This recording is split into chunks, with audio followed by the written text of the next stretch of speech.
Hello बच्चा लोग, कैसे हो सभी और कैसी चल रही है आप लोगों की पढ़ाई।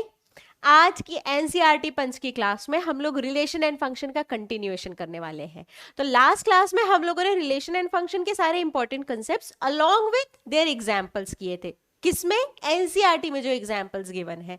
आज की क्लास में एनसीईआरटी की जो बैक एक्सरसाइज है, दैट इज एक्सरसाइज 1 2 3 4 और मिसलेनियस एक्सरसाइज जो है, उसके सारे इंपॉर्टेंट क्वेश्चंस करने वाले। इंपॉर्टेंट क्या, हम लोग मैक्सिमम क्वेश्चन सॉल्व कर ही लेंगे। कुछ एक दो जो बहुत सिमिलर है वही क्वेश्चन स्किप करेंगे, बाकी हम लोग मैक्सिमम एक्सरसाइज के क्वेश्चन सॉल्व करने वाले हैं। ठीक है, तो आज का वैसे भी हमारे एजेंडा में है कि सारे के सारे क्वेश्चन सॉल्व करके रख लेने हैं। हमेशा ध्यान रखना, जब भी एनसीईआरटी के एक्सरसाइज का तुम सॉल्यूशन देखो, कभी भी डायरेक्टली सॉल्यूशन पे मत जाना। कोशिश करना कि तुमने पहले कंटेंट का लेक्चर देखा हो, उसके बाद ही तुम सॉल्यूशन पे जा रहे हो। क्योंकि बेटा मैथ्स है ना, करने मैथ्स का कोई भी क्वेश्चन करने के बहुत सारे तरीके होते हैं। अब वो सारे तरीकों में तुमको टीचर पर्टिकुलरली कौन सा तरीका बता रहा है, तुम उस चीज को समझ पा रहे हो नहीं या नहीं, वो कैसे पता चलेगा? जब तुमने उसका कंटेंट पढ़ा हो, तुमने वो सॉल्व करने की मेथड पढ़ी हो, तब वो टीचर तुमको बताएगा, तुमको 1 सेकंड में समझ में आ जाएगा कि अच्छा हाँ, ये तो इसी तरीके से होगा। तुमने किसी और तरीके से सॉल्यूशन देखा हो, किसी और तरीके से समझा हो, और टीचर किसी और तरीके से बताएगा, बहुत ज्यादा कंफ्यूजन क्रिएट हो जाएगा, है ना। तो हमेशा कोशिश करना कि पहले कंसेप्ट्स करो, पहले कंसेप्ट्स और एग्जांपल्स वाला लेक्चर करो, उसके बाद ही तुम एक्सरसाइज जो है उसकी तरफ मूव करो। ठीक, तो let's start with our first question. आपसे बोला गया है, show that the relation R on the set of real numbers defined as R is equals to a comma b such that a is less than equals to b square is neither reflexive nor symmetric but nor transitive, है ना। ना reflexive है, ना symmetric है, ना transitive है। देखो, reflexive symmetric transitive prove करना बहुत मुश्किल होता है। क्यों प्रूव करना मुश्किल होता है? क्योंकि आप बोलोगे दुनिया के हर रियल नंबर के लिए ये चीज ट्रू होनी चाहिए। भाई रिफ्लेक्सिव बोलता है हर रियल नंबर खुद से रिलेटेड होना चाहिए। सिमेट्रिक बोलता है ए और बी रिलेटेड है तो बी और ए रिलेटेड होना चाहिए हर रियल नंबर के लिए, और ट्रांजिटिव भी। लेकिन अगर एक भी नंबर खुद से रिलेटेड नहीं हुआ तो आप बोल दोगे रिफ्लेक्सिव नहीं है। भले ही बाकी सारे रियल नंबर रिलेटेड हो, खुद से एक भी नहीं हुआ।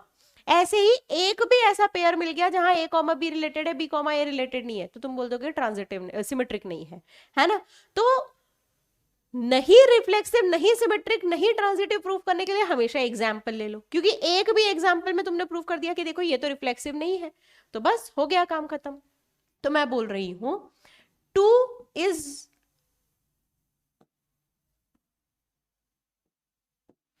कोई भी ए कॉमा बी खुद से रिलेटेड कब होगा, है ना। ए कॉमा ए रिलेटेड कब होगा? जब a is less than equals to a square हो, a is less than equals to a square हो, है ना। अब मैं बोल रही हूं ए को लो 1/2, तो ए स्क्वायर हो जाएगा 1/4। क्या ए लेस देन इक्वल्स, क्या 1/2 लेस देन इक्वल्स टू 1/4 है? नहीं है। इसका मतलब कि a comma a does not belongs to R for a equals to 1/2। और केवल 1/2 नहीं, और भी एलिमेंट्स के लिए हो सकता है ना। और आपने एक एलिमेंट ढूंढ लिया जो खुद से रिलेटेड नहीं है, इसका मतलब कि रिलेशन रिफ्लेक्सिव नहीं है। चलो सिमेट्रिक पे आते हैं। सिमेट्रिक बोलता है कि अगर देखो 1,2 रिलेशन का पार्ट है तो 2,1 भी रिलेशन का पार्ट होना चाहिए। अब 1,2 तो रिलेशन का पार्ट है क्योंकि 1 4 से छोटा है, लेकिन क्या 2 1 से छोटा है? नहीं है। इसका मतलब 2,1 रिलेशन का पार्ट नहीं है, यानी ये रिफ्लेक्स सिमेट्रिक भी नहीं है, ये सिमेट्रिक भी नहीं है। ठीक है। और ट्रांजिटिव के लिए देखो, ए बी से रिलेटेड है, बी सी से रिलेटेड है, तो ट्रांजिटिव बोलता है कि ए सी से रिलेटेड होना चाहिए। सिंपल सी बात है, ए सी से रिलेटेड होना चाहिए। ठीक है। अगर ए बी से रिलेटेड है, अगर ए बी से रिलेटेड है, तो ध्यान से देखना, a is less than equals to b square होगा, है ना। चलो मैं बोल रही हूं ए को लो 1, या ए को ले लो 2 या 3, और बी को ले लो -2, बी को ले लो -2। ठीक है। तो 3 जो है वो -2 का स्क्वायर 4 से छोटा है, यानी ए बी से रिलेटेड है ना। b -2 था, b -2 था। अब c को तुम ले लो 1, तो -2 1 से छोटा है, यानी कि b c से रिलेटेड है। पर एक बात बताओ, a और c क्या है? 3 और 1, 3 1 से छोटा नहीं है, यानी ए और सी रिलेटेड नहीं है, यानी ये ट्रांजिटिव भी नहीं है। केवल एक ऑर्डर्ड पेयर सफिशिएंट होता है। अब वो तुम सोच के तुरंत ऑर्डर्ड पेयर रख दो, ऑर्डर्ड पेयर रख लिया, अगर वो ट्रांजिटिव नहीं है तो पूरा रिलेशन ही ट्रांजिटिव नहीं होगा, क्योंकि ट्रांजिटिविटी तो बोलती है कि हर ऐसे ordered pair a, b, c, a, b, c के लिए a, c मिलना चाहिए। ठीक, चलो next question. Show that the relation R in R defined as A is less than equals to B is reflexive and symmetric but not transitive। अब देखो reflexive है, क्यों है? क्योंकि A is less than equals to A। भाई हर element equality का sign है ना, इक्वलिटी का साइन नहीं होता तो दिक्कत हो जाती। A is less than equals to A, therefore A, A belongs to R, यानी कि रिफ्लेक्सिव।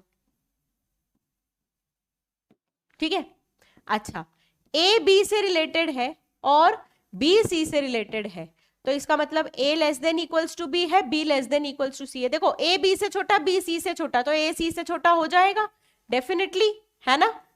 और अगर A B से छोटा, A C से छोटा हो गया, यानी A, C belongs to R। इसका मतलब ट्रांजिटिव भी है, इसका मतलब ट्रांजिटिव भी है। पर अगर A, B belongs to R है, इसका मतलब A B से छोटा है, पर क्या B A से छोटा है? नहीं है भाई, बिल्कुल नहीं है। इसका मतलब B, A रिलेशन का पार्ट नहीं है, यानी कि नॉट सिमेट्रिक, यानी कि नॉट सिमेट्रिक। तो आपने बोल दिया कि रिलेशन रिफ्लेक्सिव और ट्रांजिटिव तो है, लेकिन सिमेट्रिक नहीं है। Next, show that the relation R in set 1 2 3 given by 1 2 and 2 1 is symmetric but not reflexive, not transitive। देखो 1 2 है और 2 1 है, तो सिमेट्रिक तो है, ठीक है। बट 1 1 2 2 और 3 3 रिलेशन में नहीं है, यानी रिफ्लेक्सिव नहीं है ना।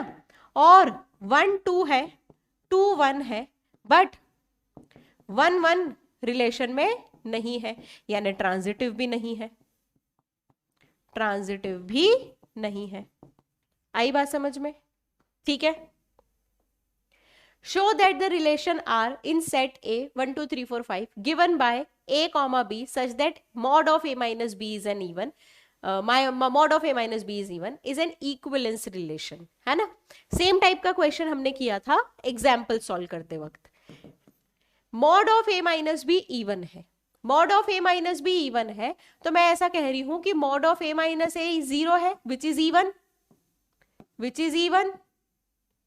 इसका मतलब कि A, A रिलेटेड है। अगर कोई भी दो नंबर को माइनस करके मॉड लिया और इवन नंबर आ गया, तो वो दोनों नंबर आपस में रिलेटेड होंगे, यानी A, A रिलेटेड है। ठीक है, अब एक बात बताओ, mod of A minus b अगर इवन है, तो ऑब्वियस ही बात है mod of B minus A भी तो इवन होगा। देयरफॉर अगर A, B रिलेटेड है तो B, A भी रिलेटेड होगा। इसका मतलब रिलेशन सिमेट्रिक भी होगा, रिलेशन सिमेट्रिक भी होगा। ठीक, अच्छा अगर A, B रिलेटेड है और B, C भी रिलेटेड है, तो A माइनस बी का मॉड भी इवन होगा और B माइनस सी का मॉड भी इवन होगा। ठीक है, तो या तो A और B दोनों इवन होंगे और B और C भी इवन होंगे, या A और B दोनों ऑड होंगे और B और C भी ऑड होंगे। इस केस में या तो A और C दोनों ऑड होंगे, दो ही कंक्लूजन है, either A, C both are odd और A, C both are even. दोनों ही केस में mod of A minus c even होगा, और अगर mod of A minus c even है यानी A, C रिलेटेड होगा, और A, C रिलेटेड है यानी ये रिलेशन ट्रांजिटिव भी है, ये रिलेशन रिफ्लेक्सिव है, सिमेट्रिक है, ट्रांजिटिव है, यानी ये रिलेशन इक्विवेलेंस है। ठीक है, show that all the elements of 1 3 5 are related to each other and all the elements of 2 and 4 are related to each other but no element of 1 3 5 is related to 2 4. Obvious सी बात है, odd और odd को minus करके even आता है यानी odd वाले सारे एलिमेंट्स खुद से रिलेटेड होंगे, इवन और इवन को माइनस करके इवन आता है यानी इवन वाले सारे एलिमेंट्स खुद से रिलेटेड होंगे, लेकिन ऑड और इवन को माइनस करके इवन नहीं आता है। इसका मतलब कि ऑड वाला सेट और इवन वाला सेट बिल्कुल भी आपस में रिलेटेड नहीं होने वाला है। All right, next, show that each of the relation is given by is an equivalence relation, है ना। रिलेशन की डेफिनेशन दे दी है, दो रिलेशन दिए हैं और बताना है कि ये इक्विवेलेंस रिलेशन है। अब चाहो तो तुम इसमें इक्विवेलेंस रिलेशन बना सकते हो। कैसे बना सकते हो? आपको इंटीजर्स दिए हैं 0 से लेके 12 तक, तो यानी ए सेट क्या है? 0 1 2 3 4 5 6 7 8 9 10 11 12। ठीक है, फर्स्ट रिलेशन मैं बना रही हूं, mod of a minus b is multiple of 4। बहुत बढ़िया, mod of a minus b is multiple of 4, multiple of 4, है ना। तो अब आर रिलेशन बन रहा है, ध्यान से देखना, दो नंबर्स को माइनस करके 4 का मल्टीपल आना चाहिए। तो देखो, या तो 0 और 4 हो जाए, पहले तो 0 और 0, ठीक है, 0 हर नंबर का मल्टीपल होता है, तो हर नंबर खुद से तो रिलेटेड हो गई, हर नंबर खुद से तो रिलेटेड हो गई, तो 0 0 1 1 2 2 एंड सो ऑन टिल 12 12। ठीक, फिर 0 4 4 0 1 5 5 1 2 6 6 2 3 7 7 3 4 8 8 4, है ना, 5 9 9 5 6 10 10 6 7 11 11 7 8 12 12 8।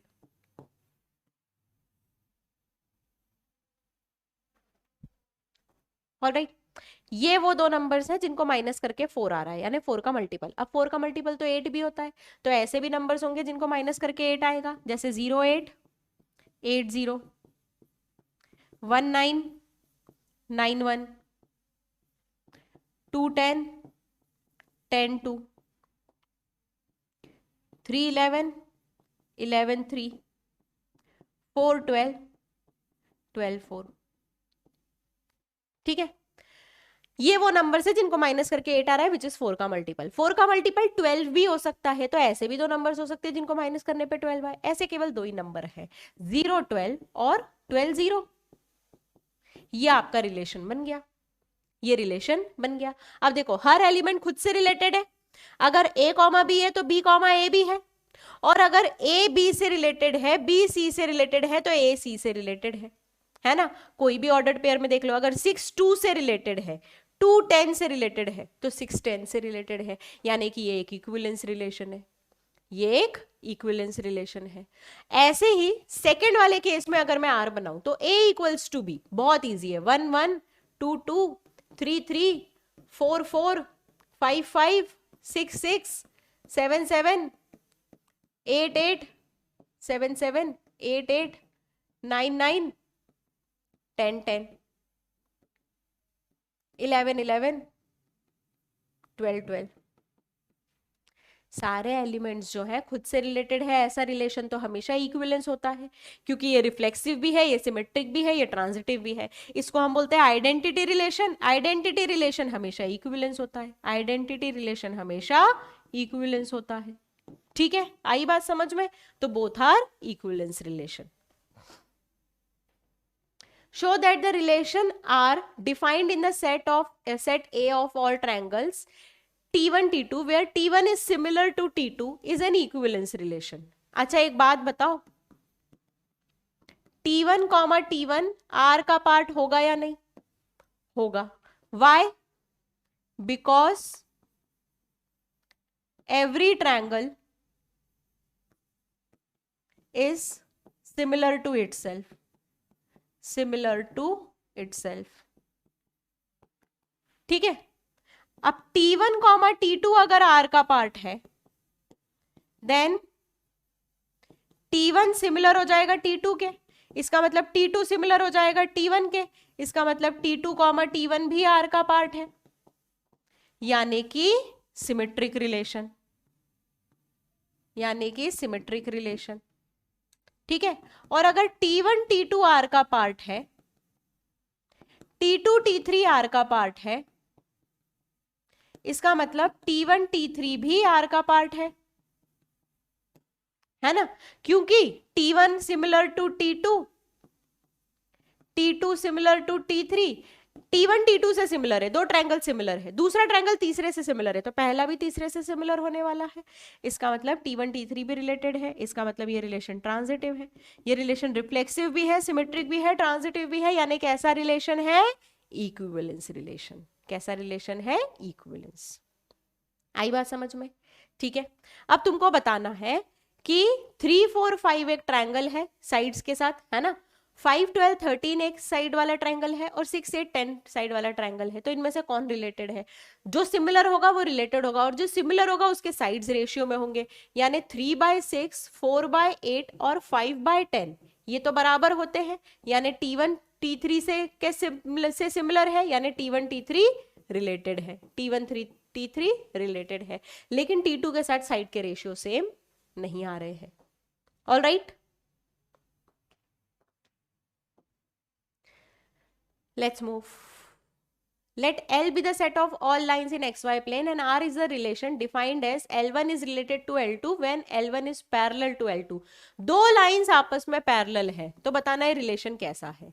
तो तुम बोलोगे every line is parallel to itself, every line is parallel to itself, parallel to itself, इसका मतलब कि रिफ्लेक्सिव रिलेशन, हर लाइन खुद से रिलेटेड होगी तो रिफ्लेक्सिव रिलेशन। ठीक है, अगर L1 पैरेलल है L2 के तो L2 भी पैरेलल है L1 के, यानी कि सिमेट्रिक रिलेशन। कैसा रिलेशन है ये, सिमेट्रिक रिलेशन,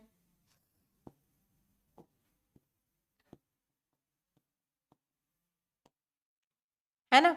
और अगर L1 पैरेलल है L2 के, L2 पैरेलल है L3 के, तो हमको पता है कि L1 पैरेलल हो जाएगा L3 के, ये तो यूक्लिडियन ज्योमेट्री का बेसिक है। अगर दो लाइंस पैरेलल है, तीसरी लाइन दूसरी के पैरेलल है, तो पहली और तीसरी लाइन भी पैरेलल होगी, इसका मतलब transitive relation, transitive relation.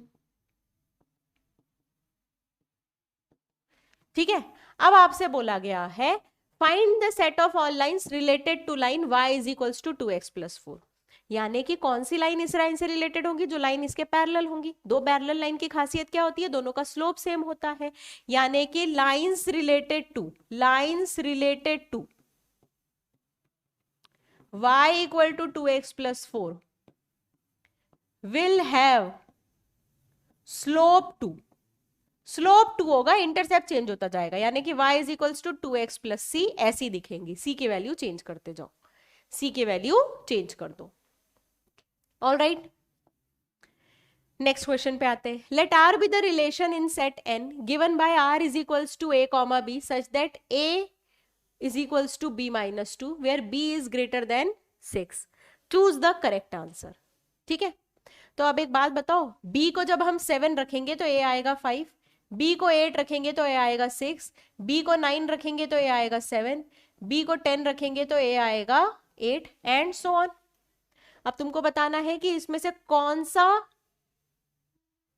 Sorry उल्टा कर दिया मैंने, b को 7 रखेंगे, b को 7 रखेंगे तो a आएगा 5, b को 8 रखेंगे तो a आएगा 6, b को 9 रखेंगे तो a आएगा 7, b को 10 रखेंगे तो a आएगा 8, है ना। तो अब इसमें से कौन सा पार्ट r को बिलोंग कर रहा है, 6, 8, so that is your answer, है ना।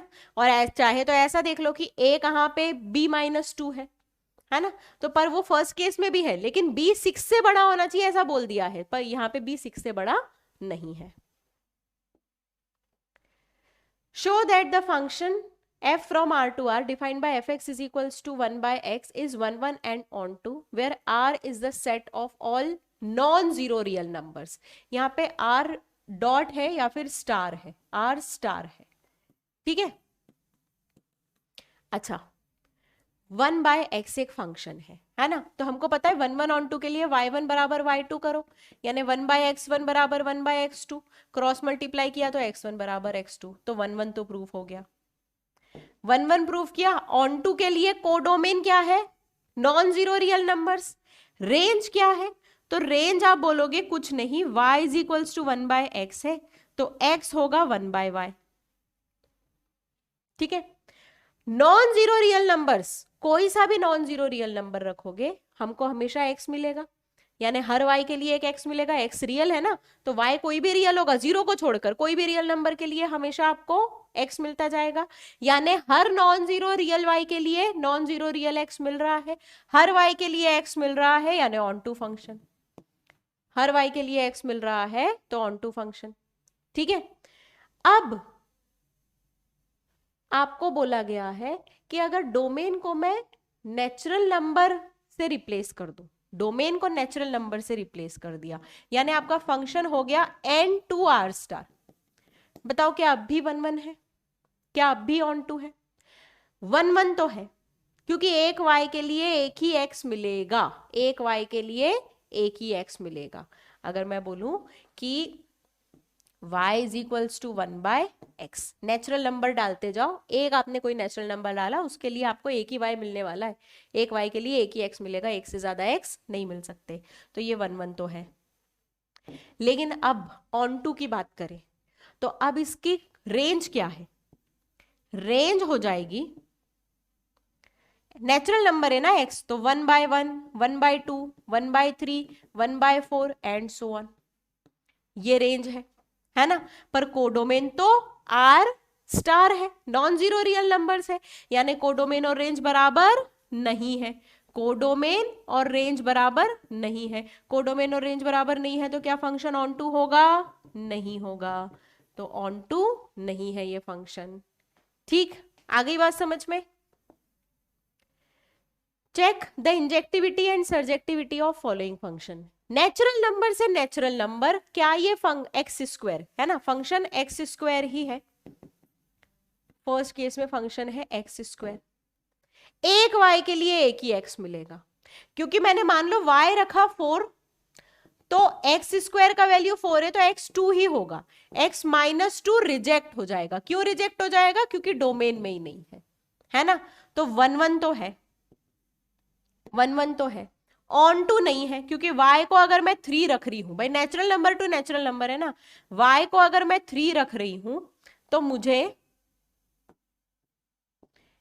x कोई नेचुरल नंबर नहीं मिल रहा है। No natural x exist, no natural x exist, और मुझे नेचुरल नंबर के सेट में से ही x निकालना है जिसके लिए y3 मिल जाए, यानी कि ये फंक्शन ऑन टू नहीं है, नॉट ऑन टू, ये फंक्शन ऑन टू नहीं है।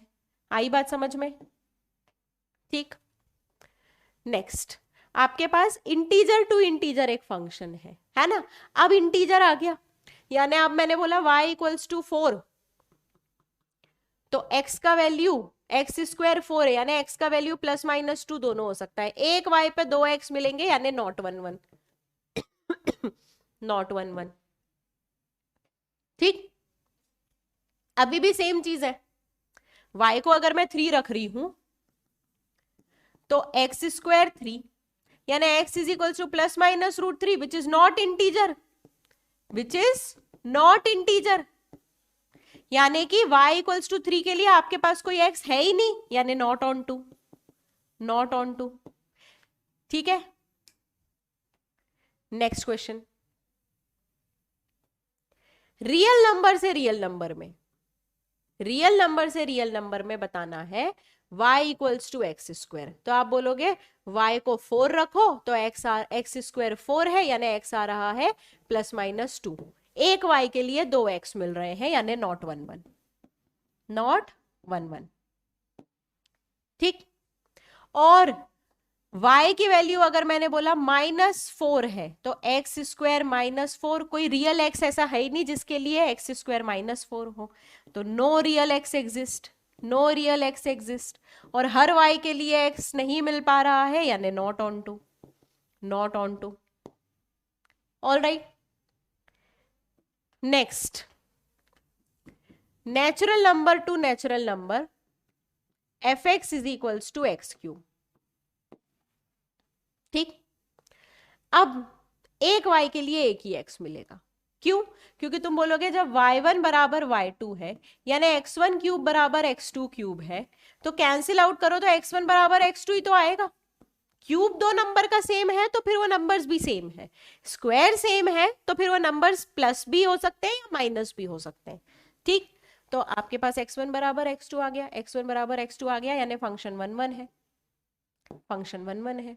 लेकिन अगर मैं बोलूं y equals to let's say 6, तो x क्यूब बराबर 6, यहां पे x की कोई नेचुरल वैल्यू नहीं मिल रही है, नो नेचुरल x एग्जिस्ट जिसके लिए x क्यूब 6 हो जाए। ठीक है, अगर हर y के लिए x नहीं मिल रहा है, हर कोडोमेन के y के लिए रेंज में आपके पास वैल्यू नहीं मिल रही है, तो फंक्शन क्या हो जाएगा? Not onto. फंक्शन क्या हो जाएगा? Not onto. ठीक, फिफ्थ पार्ट में आपको बोला है integer to integer f x is equals to x cube. Integer to integer f x is equals to x cube. फिर वही बात है, इंटीजर टू इंटीजर बात कर रहे हैं ना, तो आप बोलोगे कि x1 क्यूब अगर x2 क्यूब के बराबर है यानी x1 बराबर x2 है यानी फंक्शन तो 1 1 होगा, फंक्शन तो 1 1 होगा। बट अगर हम ऑन टू की बात चेक करें तो अगर मैं बोलूं y equals to let's say 11, x cube equals to 11, कोई ऐसा इंटीजर है जिसका क्यूब 11 होता है? नहीं होता है, यानी कि एक इंटीजर के लिए आपको इंटीजर नहीं मिल रहा है, तो कोडोमेन के हर y के लिए आपको x नहीं मिल रहा है, यानी नॉट ऑन टू।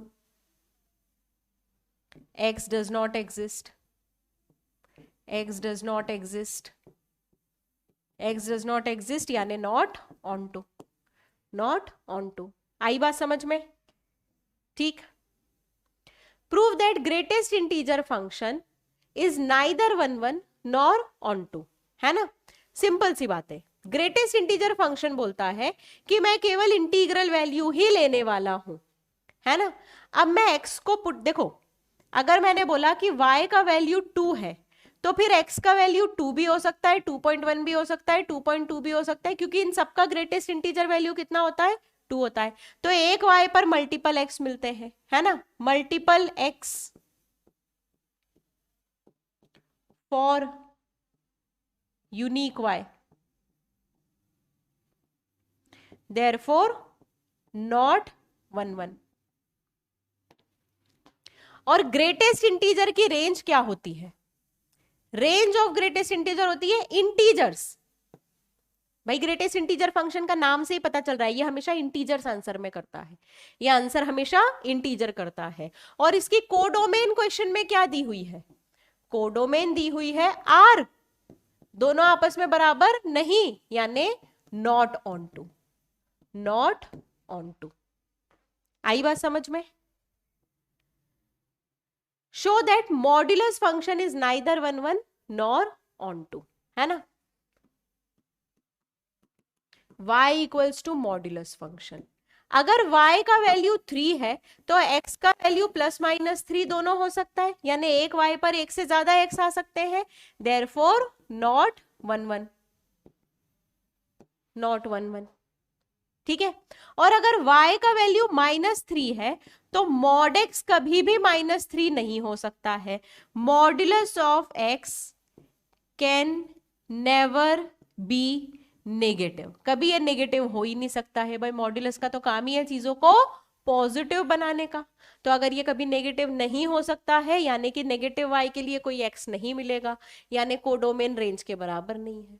या इसको ऐसा भी देख सकते हैं कि रेंज ऑफ मॉड्यूलस फंक्शन होती है 0 टू इंफिनिटी, कोडोमेन है r, बराबर नहीं है यानी not onto, not onto. All right, next, show that signum function is neither 1 1 nor onto, है ना? तो सिंपल सी चीज है, सिग्नम फंक्शन बोलता है कि y अगर 1 है तो x जो है वो कुछ भी हो सकता है, यानी 0.1 1 2 3 पॉजिटिव होना चाहिए, है ना, हर पॉजिटिव x के लिए y1 है, यानी एक y के लिए मल्टीपल x, एक y के लिए मल्टीपल x, यानी नॉट 1 1, नॉट 1 1। ठीक है, और सिग्नम फंक्शन की रेंज क्या होती है? सिग्नम फंक्शन की रेंज में तीन ही एलिमेंट है, 0 1 and -1।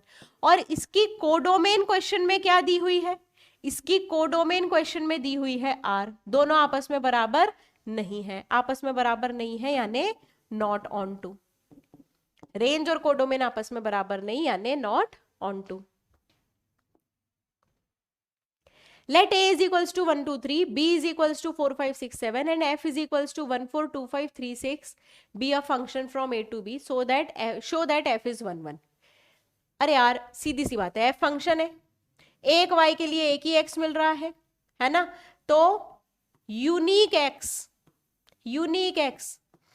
For unique y, therefore 1 1, therefore 1 1। In each of the following cases, state whether the function is 1 1 onto or bijective, है ना। चलो, fx is equals to 3 minus 4x, y1 equals to y2 करो, यानी 3 minus 4x1 equals to 3 minus 4x2, यानी कि x1 equals to x2, तो ये 1 1 तो है ही, है ना। और fx इज इक्वल्स टू या y is equals to 3 minus 4x, तो x इज इक्वल्स टू हो जाएगा 3 माइनस वाई बाय 4। हर रियल y के लिए एक रियल x मिलेगा। देखो y की वैल्यू तुम दुनिया में कुछ भी रखो, तुम एक x ढूंढ सकते हो, एक रियल x मिलेगा, है ना। तो क्या मैं ये बोल सकती हूं x exist for every y, for every y, हर y के लिए एक x मिलेगा, देयरफॉर ऑन टू। फंक्शन क्या है? On to.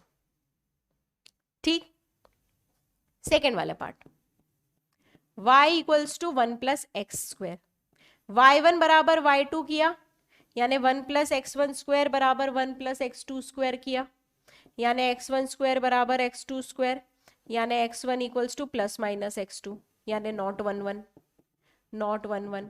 ऑब्वियस सी बात है, y1 बराबर y2 सॉल्व किया और x1 बराबर x2 के अलावा भी कोई आंसर आ गया, तो तुम कॉन्फिडेंटली क्या बोल सकते हो? It is not 1 1, it is not 1 1,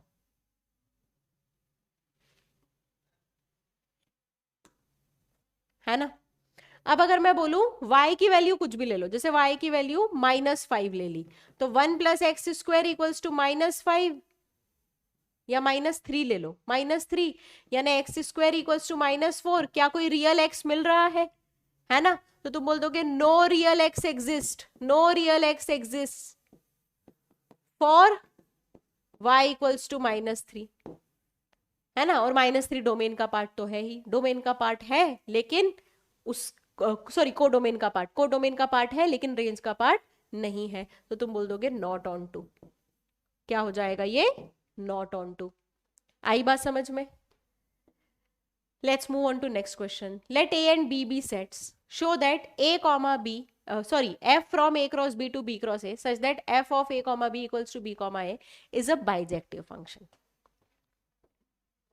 सीधी सी बात है, a comma b रिलेटेड जब होगा, जब सॉरी रिलेटेड नहीं, फंक्शन की बात हो रही है, f of a comma b b comma a के बराबर है। तो एक बात बताओ, कोई भी f ऑफ 1,3 ले लूं तो क्या मिलेगा? 3,1। यानी कि अगर मैं y की वैल्यू रखूं, y इज इक्वल्स टू, मान लो मैंने रखा a1 कॉमा a2, तो मुझे x क्या मिलने वाला है? a2 comma a1। x क्या मिलने वाला है? a2 comma a1। पर एक y पर एक ही x मिल रहा है, क्या मैं बोल सकती हूं unique x for every y। ठीक है। सिमिलरली अगर मैं बोलूं कि a x का वैल्यू है a कॉमा b, x का वैल्यू है a कॉमा b, जहां पे a कैपिटल A सेट को बिलोंग कर रहा है, b कैपिटल B सेट को बिलोंग कर रहा है, तो y का वैल्यू क्या हो जाएगा? b कॉमा a, जहां पे फिर वही बात, ए कैपिटल ए सेट को बिलोंग करेगा और बी कैपिटल बी सेट को बिलोंग करेगा। तो क्या मैं ये बोल सकती हूं कि फंक्शन की रेंज हो जाएगी ऑल बी कॉमा ए, जहां पर बी कैपिटल बी सेट को बिलोंग करे, ए कैपिटल ए सेट को बिलोंग करे। यानी कि फंक्शन की रेंज हो जाएगी B cross A ordered pair, B cross A के सारे पॉसिबल ऑर्डर्ड पेयर। और रेंज ये है, कोडोमेन जरा क्वेश्चन में देखना, कोडोमेन तुम क्वेश्चन में देखोगे तो आ जाएगा बी क्रॉस ए, और कोडोमेन और रेंज सेम है, यानी फंक्शन क्या है, ऑन टू। फंक्शन क्या है, ऑन टू। आई बात समझ में? ठीक है। Let f from natural number to natural number be defined by fn is equals to n plus 1 by 2 if n is odd, n by 2 where n is even। तो हम natural number to natural number है ना, function बना के देख लेते हैं। n को 1 रखा तो fn भी 1 मिलेगा, n को 2 रखा तो fn 1 मिलेगा, n को 3 रखा तो fn 2 मिलेगा, n को 4 रखा तो fn भी 2 मिलेगा, है ना। अब हमको पैटर्न समझ में आ गया है, हमको ये समझ में आ गया है y इज इक्वल्स टू 1 के लिए x जो है वो 1 भी है और 2 भी है, यानी ये फंक्शन 1 1 तो नहीं है, ये फंक्शन 1 1 तो नहीं है। एक y के लिए एक से ज्यादा x एग्जिस्ट कर रहे हैं, एक y के लिए एक से ज्यादा x एग्जिस्ट कर रहे हैं। वहीं पे अगर मैं बोलूं कि रेंज क्या है फंक्शन की, तो तुम बोल रहे हो मैम रेंज है 1 2 3 4 एंड सो ऑन। भाई माना कि रेंज डोमेन की मतलब कम आ रही है, यहां पे भी रेंज 5 पे 3 आएगी, 6 पे भी 3 आएगी, फिर 7 पे 4 आएगी, लेकिन हर एलिमेंट मिलता जा रहा है।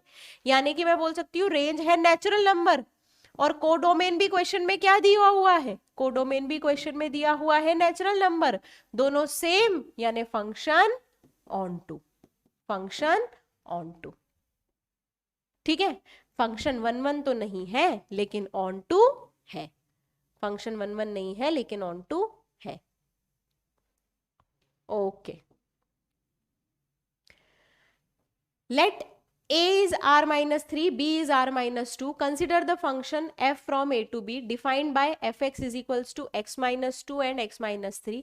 क्या ये फंक्शन 1 1 on 2 है? क्या ये फंक्शन 1 1 on 2 है? 1 1 on 2 के लिए कुछ नहीं, y1 equals to y2 करो, यानी x1 minus 2 upon x1 minus 3 equals to x2 minus 2 upon x2 minus 3। Cross multiply किया तो x1 x2 minus 3x1 minus 2x2 plus 6 equals to x1 x2 minus 2x1 minus 3x2 plus 6 plus 6 plus 6 x1 x2 cancel, इससे answer आ गया x2 बराबर x1, यानी 1 1 है। y2 बराबर y1 से शुरू किया और x2 बराबर x1 पर पहुंच गए, यानी x2 बराबर x1 के अलावा और कोई चारा है ही नहीं, तो तुम्हारा फंक्शन हमेशा 1 1 होगा। ठीक है, ऑन टू के लिए हम रेंज निकाल लेते हैं। रेंज निकालने का तरीका देखो, y बराबर रखा x minus 2 upon x minus 3, cross multiply करके x को y के फॉर्म में रिप्रेजेंट किया, x को y के फॉर्म में रिप्रेजेंट किया तो xy minus 3y equals to x minus 2, यानी कि xy minus x is equals to 3y minus 2, यानी कि x into y minus 1 equals to 3y minus 2, तो x हो जाएगा 3y minus 2 upon y minus 1। अभी रेंज नहीं आई है, अभी हमने सिर्फ x को y के फॉर्म में रिप्रेजेंट किया है। x को y के फॉर्म में रिप्रेजेंट करके बताओ y कौन सा पॉसिबल नहीं है, तो जहां डिनोमिनेटर 0 या रूट नेगेटिव बने वो y पॉसिबल नहीं है, तो y 1 नहीं हो सकता, यानी y all real numbers accept 1 होगा। ये आ गई आपकी रेंज, ये आ गई आपकी रेंज। और रेंज और कोडोमेन ध्यान से देखो एग्जैक्टली सेम है, रेंज और कोडोमेन एग्जैक्टली सेम है। ठीक है, तो range equals to codomain, range equals to codomain, therefore onto function. तो ये फंक्शन 1 1 भी है और ऑन टू भी है, दोनों है। Let f from r to r be defined as fx is equals to x की पावर 4। क्या ये 1 1 ऑन टू है? पावर आ गई ना, पावर 2 पावर 4, रियल नंबर में कभी भी 1 1 ऑन टू नहीं हो सकता, क्योंकि देखो x को मैंने 16 रखा, सॉरी y को मैंने 16 रखा, तो x +2 भी हो सकता है, -2 भी हो सकता है, +2 की पावर 4 भी 16 है, -2 की पावर 4 भी 16 है ना। y अगर 16 है तो x + -2 दोनों हो सकता है, यानी कि ये 1 1 तो नहीं है, नॉट 1 1। और अगर मान लो मैंने y को रखा 7, या सॉरी y को रखा -16, यानी x की पावर 4 इक्वल्स टू -16। क्या कोई ऐसा रियल नंबर है जिसकी पावर 4 -16 हो? नहीं। तो क्या बोल दोगे तुम? No real x exist, no real x exist. ऐसा कोई रियल एक्स है ही नहीं जिसके पावर 4 करो तो -16 मिल जाए। पावर 4 कभी भी नेगेटिव आंसर दे ही नहीं सकती, यानी ये फंक्शन ऑन टू भी नहीं है। तो neither 1 1 nor onto, neither 1 1 nor onto. F x is equals to 3x, बताओ 1 1 ऑन टू है या नहीं? F x is equals to 3x। देखो ये फंक्शन में y1 बराबर y2 करोगे तो आ जाएगा 3x1 बराबर 3x2, यानी x1 बराबर x2, तो 1 1 तो है, ठीक है। ऑन टू के लिए मैं ऐसा बोल रही हूँ y इक्वल्स टू 3x है, यानी x is equals to y/3 है। क्या ऐसा कोई y है जिसके लिए तुम x नहीं ढूंढ सकते? हर रियल y के लिए एक रियल x मिल जाएगा, यानी कि there exist an x for every y। हर y के लिए एक x मिल गया, एवरी y, है ना, हर y के लिए एक x मिल गया, तो फंक्शन कैसा हो जाएगा? ऑन टू, फंक्शन हो जाएगा ऑन टू। तो ये 1 1 भी है और ऑन टू भी है, ये फंक्शन 1 1 ऑन टू दोनों है।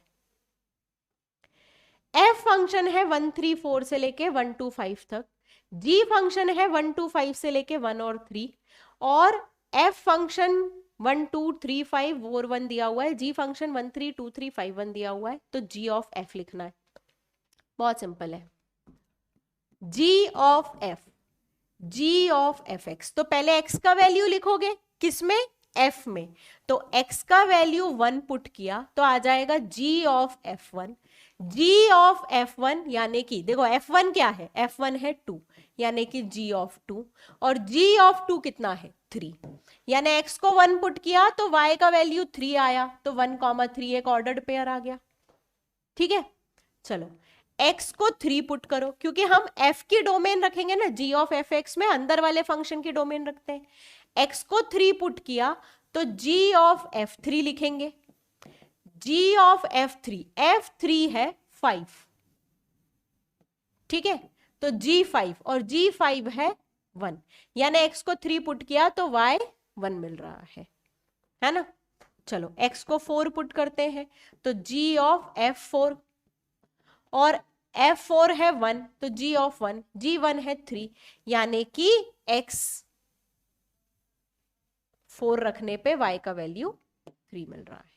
ये आपका फंक्शन बन गया g of f। f g h be function from R to R, show that f plus g of h is equals to f of h plus g of h। Obvious सी बात है, देखो function है fx, gx and hx, ठीक है। तो f plus g of h ये हो जाएगा f plus g of hx, है ना, यानी कि f of hx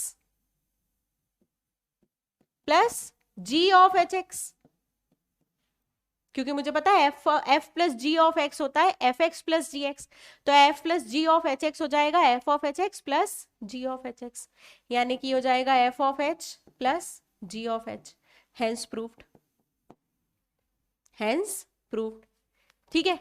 similarly second वाले पार्ट में f into g of h ये हो जाएगा f into g of hx, यानी कि f of hx into g of hx, यानी कि f of h into g of h, hence proved,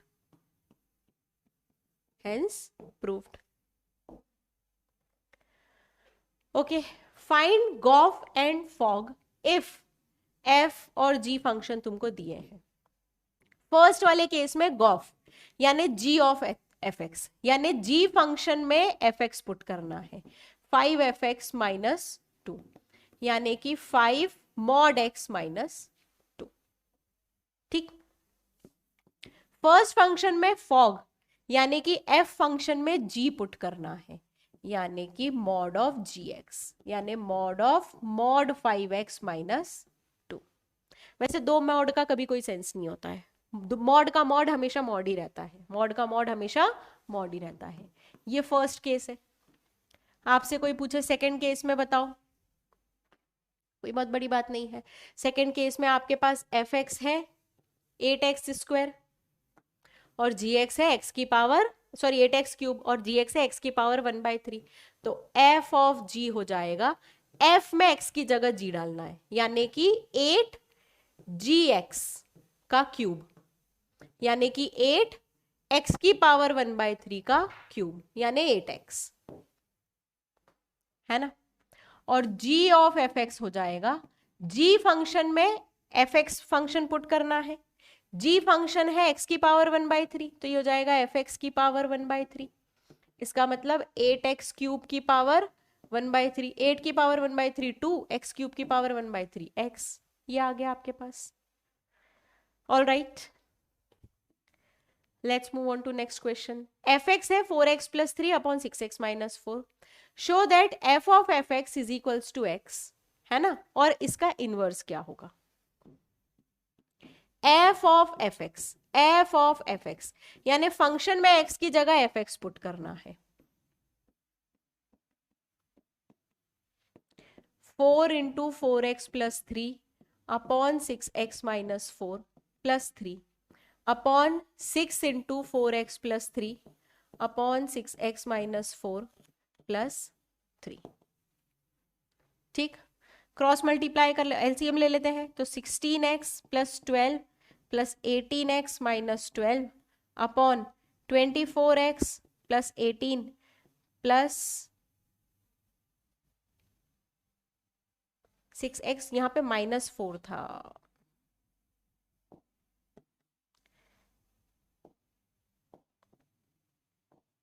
plus 18 -24x + 16। तो आपके पास +12 - 12 और +24x - 24x कैंसिल हो गया। न्यूमरेटर में आया 34x, डिनोमिनेटर में आया 34, यानी कि आ गया x। Hence proved f of fx is equals to x।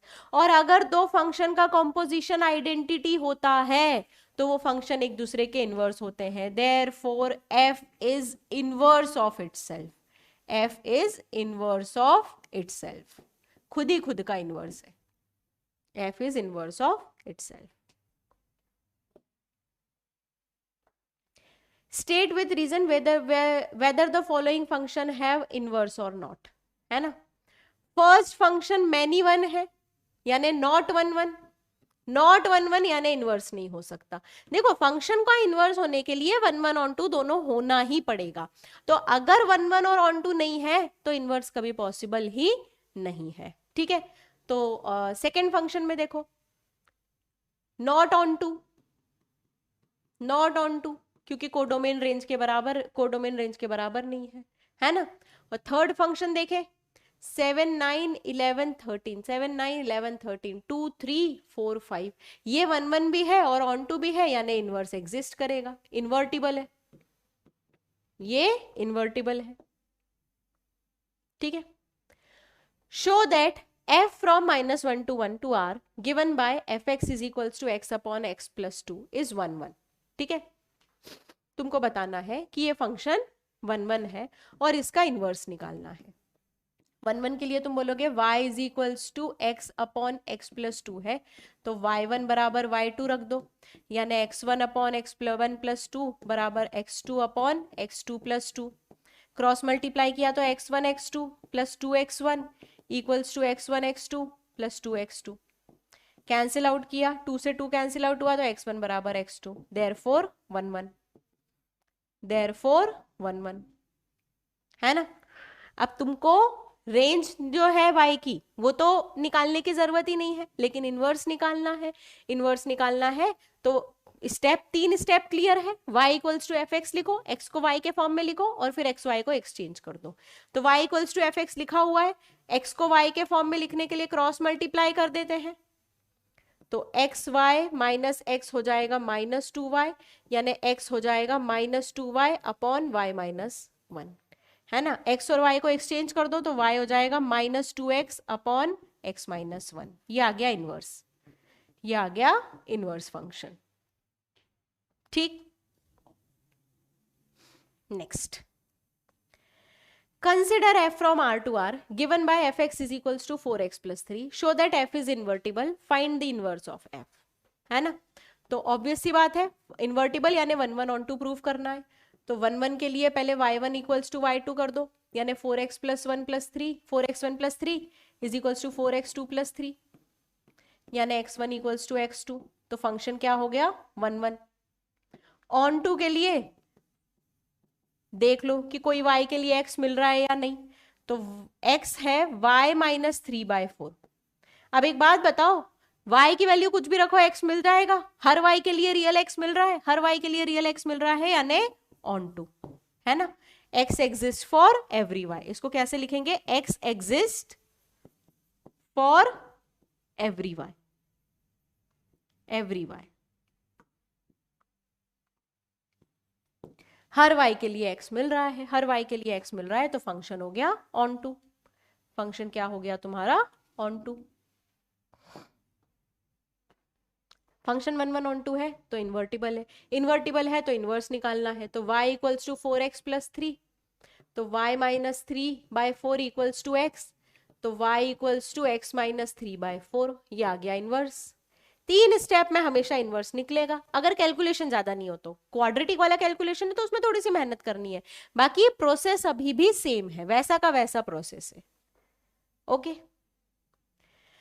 consider f from r plus 2 4 to infinity given by fx is equals to x square plus 4, show that f is invertible। Invertible के लिए आपको ये बताना है कि function 1 1 onto है। अब ध्यान से देखना, ध्यान से देखना, अगर मैं y1 बराबर y2 रख रही हूं, यानी कि x1 square plus 4 equals to x2 square plus 4, यानी x1 square plus is equals to x2 square, यानी x1 इक्वल्स टू x2।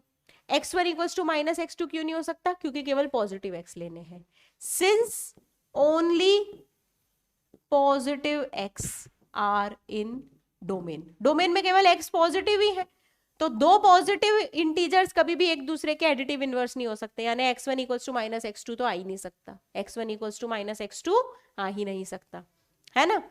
अब पॉजिटिव x केवल डोमेन में है, यानी फंक्शन 1 1 है, फंक्शन क्या है 1 1 है ना। अब ऑन टू के लिए इसकी रेंज निकालते हैं। रेंज बहुत आसान है ना, कई बार रेंज निकालना बहुत आसान रहता है। कैसे रेंज निकालना आसान रहता है, fx है या फिर y है x स्क्वायर प्लस 4, x की मिनिमम वैल्यू है 0, है ना, तो y की मिनिमम वैल्यू कितनी हो जाएगी 0। x की मैक्सिमम वैल्यू इंफिनिटी है, तो y की मैक्सिमम वैल्यू कितनी हो जाएगी इंफिनिटी, इंफिनिटी। तो आपके पास रेंज क्या आ गई, मिनिमम टू मैक्सिमम, यानी 0 to infinity, 0 to infinity. Sorry, y की मिनिमम वैल्यू, x की मिनिमम वैल्यू 0 है, तो y की मिनिमम वैल्यू है 0 + 4, है ना, यानी आपकी रेंज हो जाएगी 4 टू इंफिनिटी। और रेंज और कोडोमेन आपस में बराबर है, यानी कि फंक्शन ऑन टू है। रेंज और कोडोमेन आपस में बराबर, यानी फंक्शन ऑन टू है। अब आपको बोल दिया इसका इनवर्स निकालो, तो इनवर्स की 3 स्टेप्स दिमाग में रहनी चाहिए। Step number 1, y equal to x square plus 4। Step number 2, x is equals to plus minus under root y -4। अब प्लस सिलेक्ट करें या माइनस सिलेक्ट करें, तो देखो y को अगर 5 रखा तो x नेगेटिव नहीं आ सकता, पॉजिटिव ही आना चाहिए, क्योंकि डोमेन पॉजिटिव है। इसका मतलब कि प्लस साइन सिलेक्ट करेंगे, plus sign will be selected, positive sign is the answer, यानी x is equals to under root y -4। इसका मतलब y equals to under root x -4, ये है इनवर्स, ये है इनवर्स। ठीक, आई बात समझ में। Consider the function from r plus to -5 to infinity given by this. Show that f is invertible. फिर वही बात बताना है कि f एक इन्वर्टिबल फंक्शन है. ओके, इन्वर्टिबल के लिए क्या करना है, पहले 1 1 यानी y1 बराबर y2 यानी 9x1 square plus 6x1 minus 5 equals to 9x2 square plus 6x2 minus 5, यानी कि 9x1 प्लस 9x2 प्लस 6 या x1 minus x2 equals to 0. मैंने फैक्टराइज कर लिया, मैंने इन दोनों को इधर ले जाके फैक्टराइज कर लिया. ठीक है, अब दो नंबर्स का प्रोडक्ट 0 है तो आप बोल देते हो या तो पहला 0 या दूसरा 0. लेकिन पहले वाले एलिमेंट को ध्यान से देखो, x1 भी पॉजिटिव, x2 भी पॉजिटिव और प्लस 6 भी पॉजिटिव. तीन पॉजिटिव नंबर का सम कभी 0 हो सकता है क्या? नहीं हो सकता है. तो ये तो कभी 0 हो ही नहीं सकता. इसका मतलब x1 माइनस x2 को ही 0 होना पड़ेगा. इसका मतलब x1 बराबर x2 ही होगा. x1 बराबर x2 यानी फंक्शन 1 1, फंक्शन 1 1. ठीक है,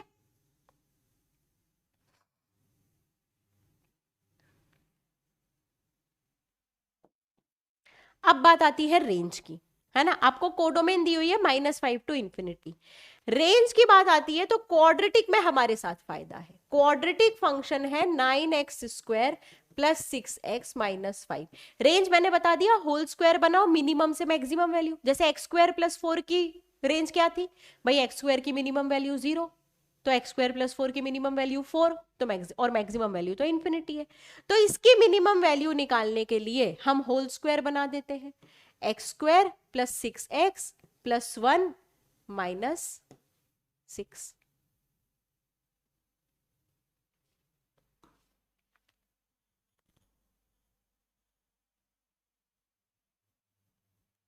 ठीक है, एक और तरीका है इसकी मिनिमम वैल्यू निकालने का. इसकी मिनिमम वैल्यू निकालने का एक और तरीका है, क्या है, -d/4a टू इंफिनिटी. क्वाड्रेटिक की मिनिमम वैल्यू होती है -d, या रेंज बोल दो, सीधे रेंज ही बोल दो. क्वाड्रेटिक फंक्शन की रेंज होती है -d/4a से लेके इंफिनिटी, है ना. -d/4a क्या है, d है डिस्क्रिमिनेंट, a है एक्स स्क्वायर का कोफिशिएंट, है ना. ax square plus bx plus c quadratic expression पढ़ा है ना. उस क्वाड्रेटिक एक्सप्रेशन में d जो है वो डिस्क्रिमिनेंट होता है b स्क्वायर माइनस 4ac और a होता है एक्स स्क्वायर का कोफिशिएंट. तो ये हो जाएगी minus b square 36 minus 4ac 4 into 9 36 into 5.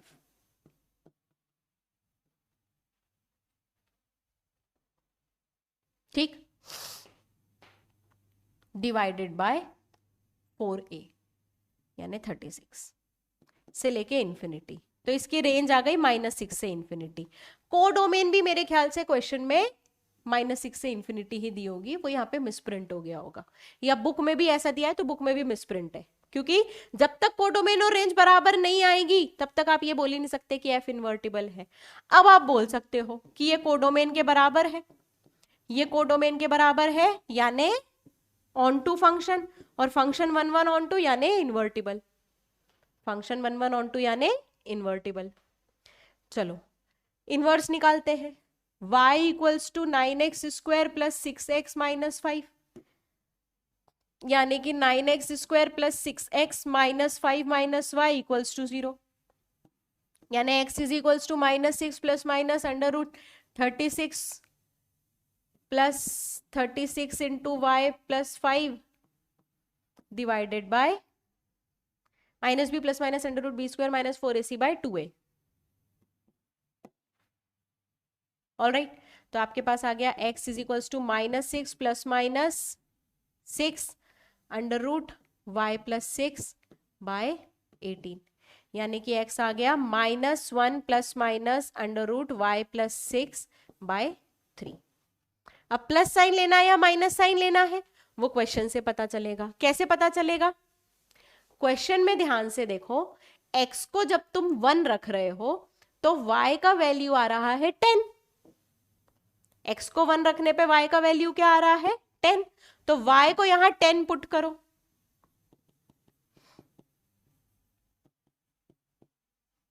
यानी x इज इक्वल्स टू -1 ± 4/3। तो एक बात बताओ, -4 पे x1 आ रहा है क्या? नहीं आ रहा है। इसका मतलब कि पॉजिटिव साइन सिलेक्टेड हो जाएगा, पॉजिटिव साइन सिलेक्ट हो जाएगा, पॉजिटिव साइन सिलेक्ट हो जाएगा तो x हो जाएगा -1 +√y+6/3, यानी कि इनवर्स निकालो तो y हो जाएगा -1 +√x+6/3। ठीक है, -1 +√y+6/3, that is your inverse. आ गई बात समझ में? ठीक है, चलो नेक्स्ट क्वेश्चन की तरफ आगे बढ़े।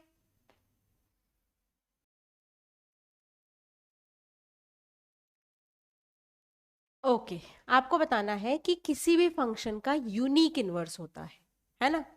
तो मान लो f कोई फंक्शन है, कॉन्ट्रडिक्शन से प्रूव कर देते हैं। f के दो इनवर्स है, f के दो इनवर्स है ना? Let g1 and g2 be inverse of f। ठीक है, g1 g2 f के दो इनवर्स है। अगर दो इनवर्स है तो मुझे पता है f of g1 equals to f of g2 होगा, इक्वल्स टू x या y, आइडेंटिटी फंक्शन है, आइडेंटिटी फंक्शन के बराबर होगा, क्योंकि दो इनवर्स का कॉम्पोजिशन हमेशा आइडेंटिटी होता है। अच्छा, f ऑफ g1 बराबर f ऑफ g2 है तो f तो 1 1 है, क्यों? क्योंकि f इन्वर्टिबल है। Since f is invertible, f is invertible, therefore f is 1 1, f is 1 1। Invertible function का सीधा सीधा मतलब होता है 1 1 on 2, है ना?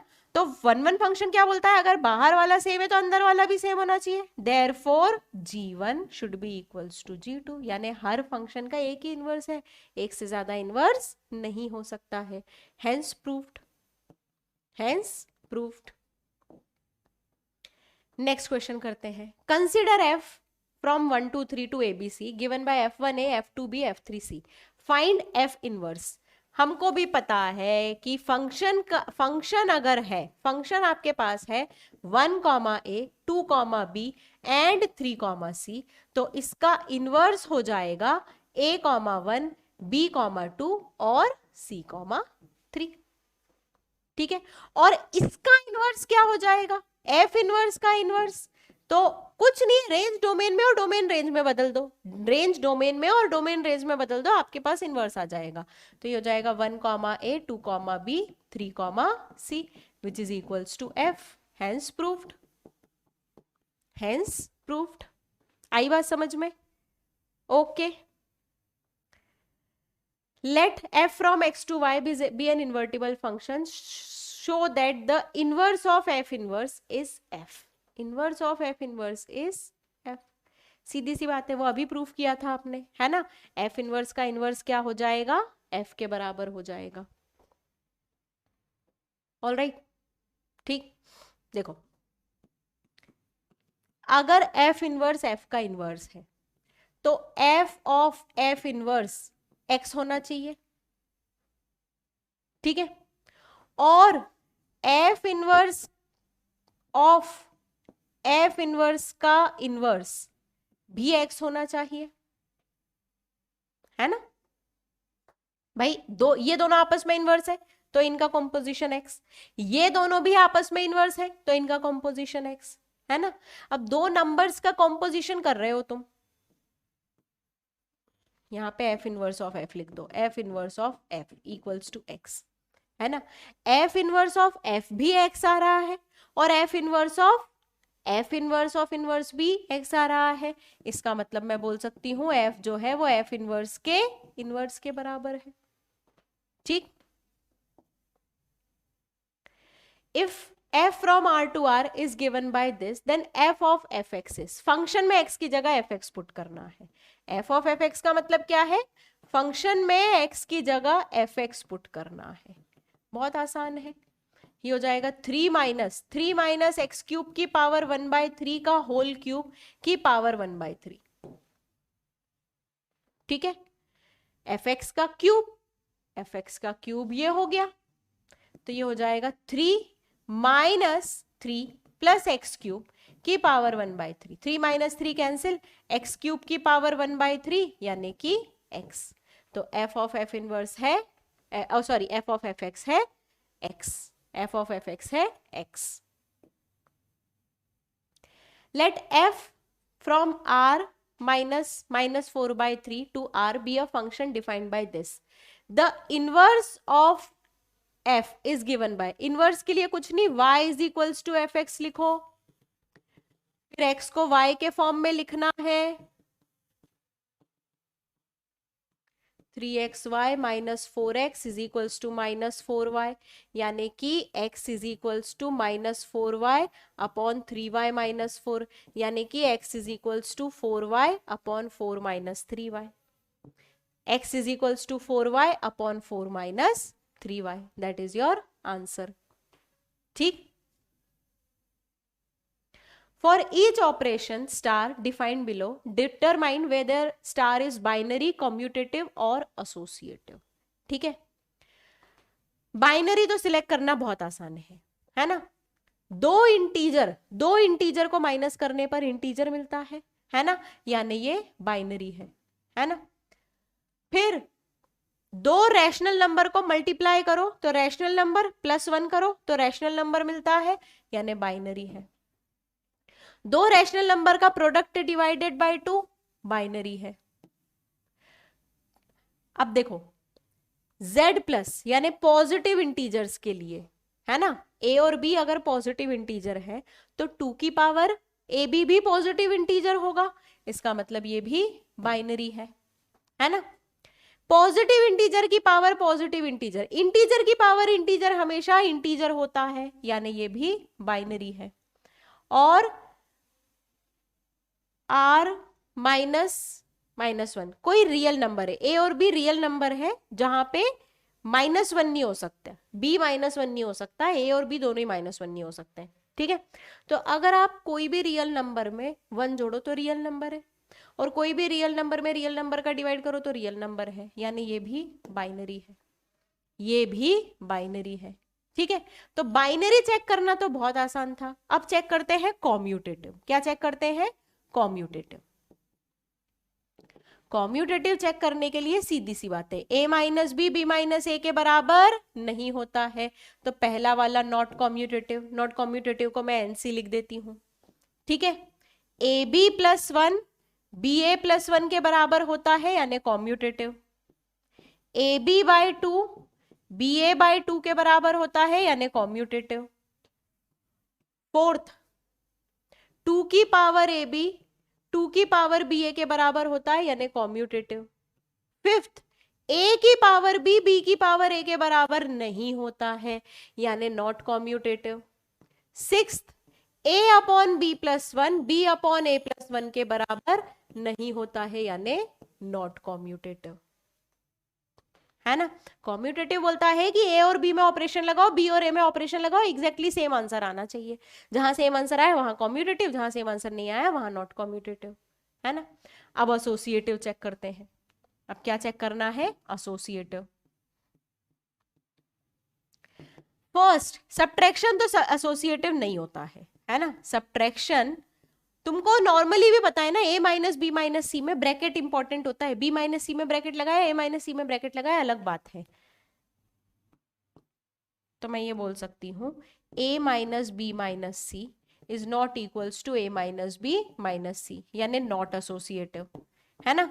सेकेंड वाले पार्ट में ए बी +1, ठीक है, तो फिर वही बात, ए बी +1 का सी में ऑपरेशन लगाओ, या ए में BC +1 का ऑपरेशन लगाओ, या ए में BC +1 का ऑपरेशन लगाओ। एसोसिएटिव यही तो बोलता है कि सीक्वेंस मैटर नहीं करता है। सीक्वेंस मैटर नहीं करता तो यहां पहले हमने AB में लगा दिया, यहां हमने पहले BC में लगा दिया।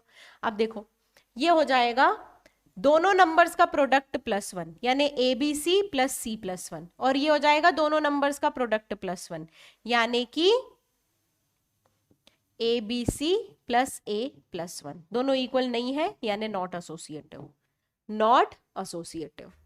ठीक है, थर्ड वाले में ए बी बाय 2 वाले में let's see a star b star c करते हैं तो ये हो जाएगा a star b c by 2, ठीक है, और फिर ए का बी सी बाय 2 में हो जाएगा a b c by 4। Similarly अगर मैं a star b star c करूं तो ये हो जाएगा ए बी बाय 2 और इसका सी में स्टार हो जाएगा ए बी सी बाय 4। दोनों इक्वल है यानी एसोसिएटिव, दोनों इक्वल है यानी एसोसिएटिव, थर्ड वाला एसोसिएटिव है। फोर्थ वाला है 2 की पावर ए बी, फोर्थ वाला क्या है 2 to the power a b, तो a star b star c ये कर लेते हैं तो ये हो जाएगा 2 की power a b star c. 2 number का ऑपरेशन करना है तो हो जाएगा 2 की पावर दोनों का प्रोडक्ट, तो 2 की पावर ए बी इंटू सी, ठीक है। इसी तरीके से ए स्टार बी स्टार सी करो तो ये हो जाएगा ए स्टार 2 की पावर बी सी। 2 नंबर का बाइनरी क्या हो जाएगा 2 की पावर दोनों का प्रोडक्ट 2 की पावर बी सी। दोनों इक्वल नहीं है, दोनों इक्वल नहीं है, इसका मतलब कि नॉट एसोसिएटिव, नॉट एसोसिएटिव, ठीक। नेक्स्ट ए की पावर बी,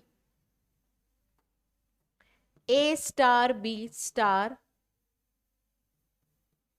सी तो ये हो जाएगा ए स्टार बी की पावर सी, तो ये हो जाएगा ए की पावर बी की पावर सी, है ना। सेकंड वाला एलिमेंट फर्स्ट वाले, जिन दो में बाइनरी लगा रहे हो सेकंड वाला फर्स्ट की पावर चढ़ जाएगा।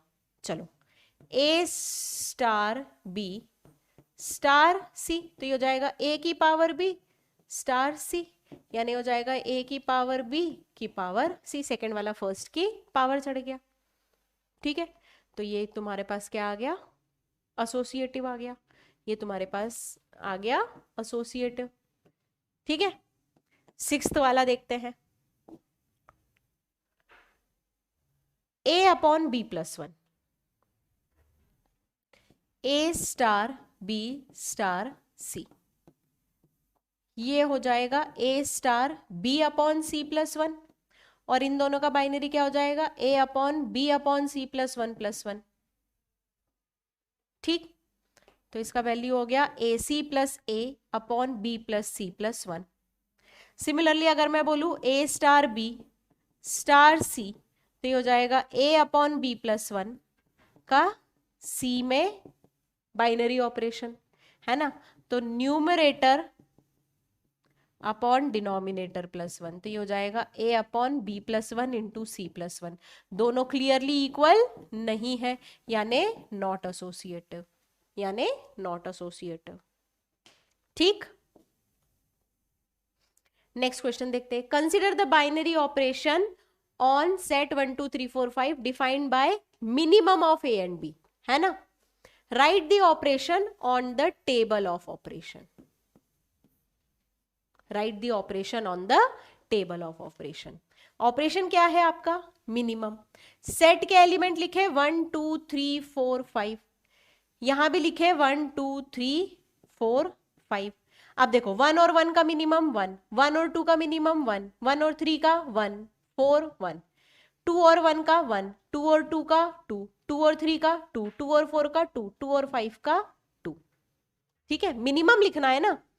3 1 का 1, 3 2 का 2, 3 3 का 3, 3 4 का 3, 3 5 का 3, 4 1 का 1, 4 2 का 2, 4 3 का 3, 4 4 का 4, 4 5 का 4, 5 1 का 1 2 3 4 5।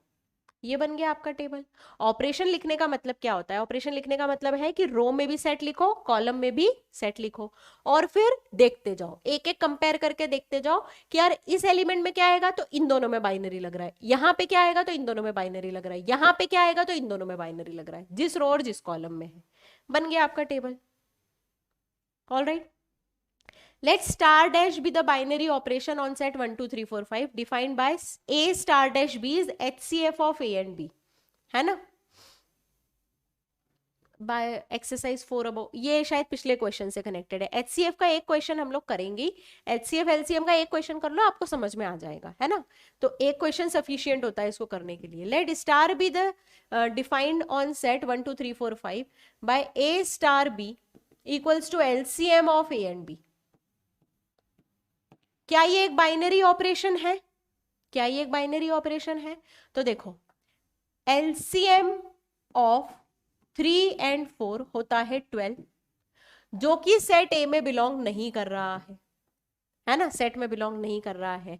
Therefore not a binary operation, not a binary operation.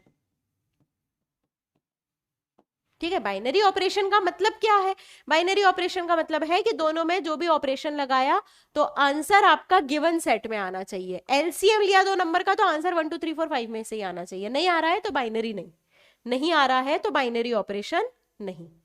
ठीक है, let star be the binary operation on set Q of rational number as follow, which of the following are commutative and which are of the following are associative.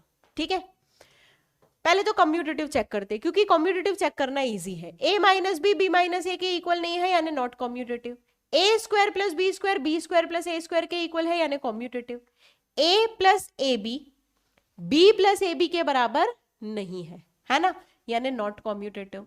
a minus b का whole square b minus a के whole square के बराबर है यानी commutative. A b by 4 b a by 4 के बराबर है यानी कम्यूटेटिव। ए बी स्क्वायर के बराबर नहीं है यानी नॉट कम्यूटेटिव।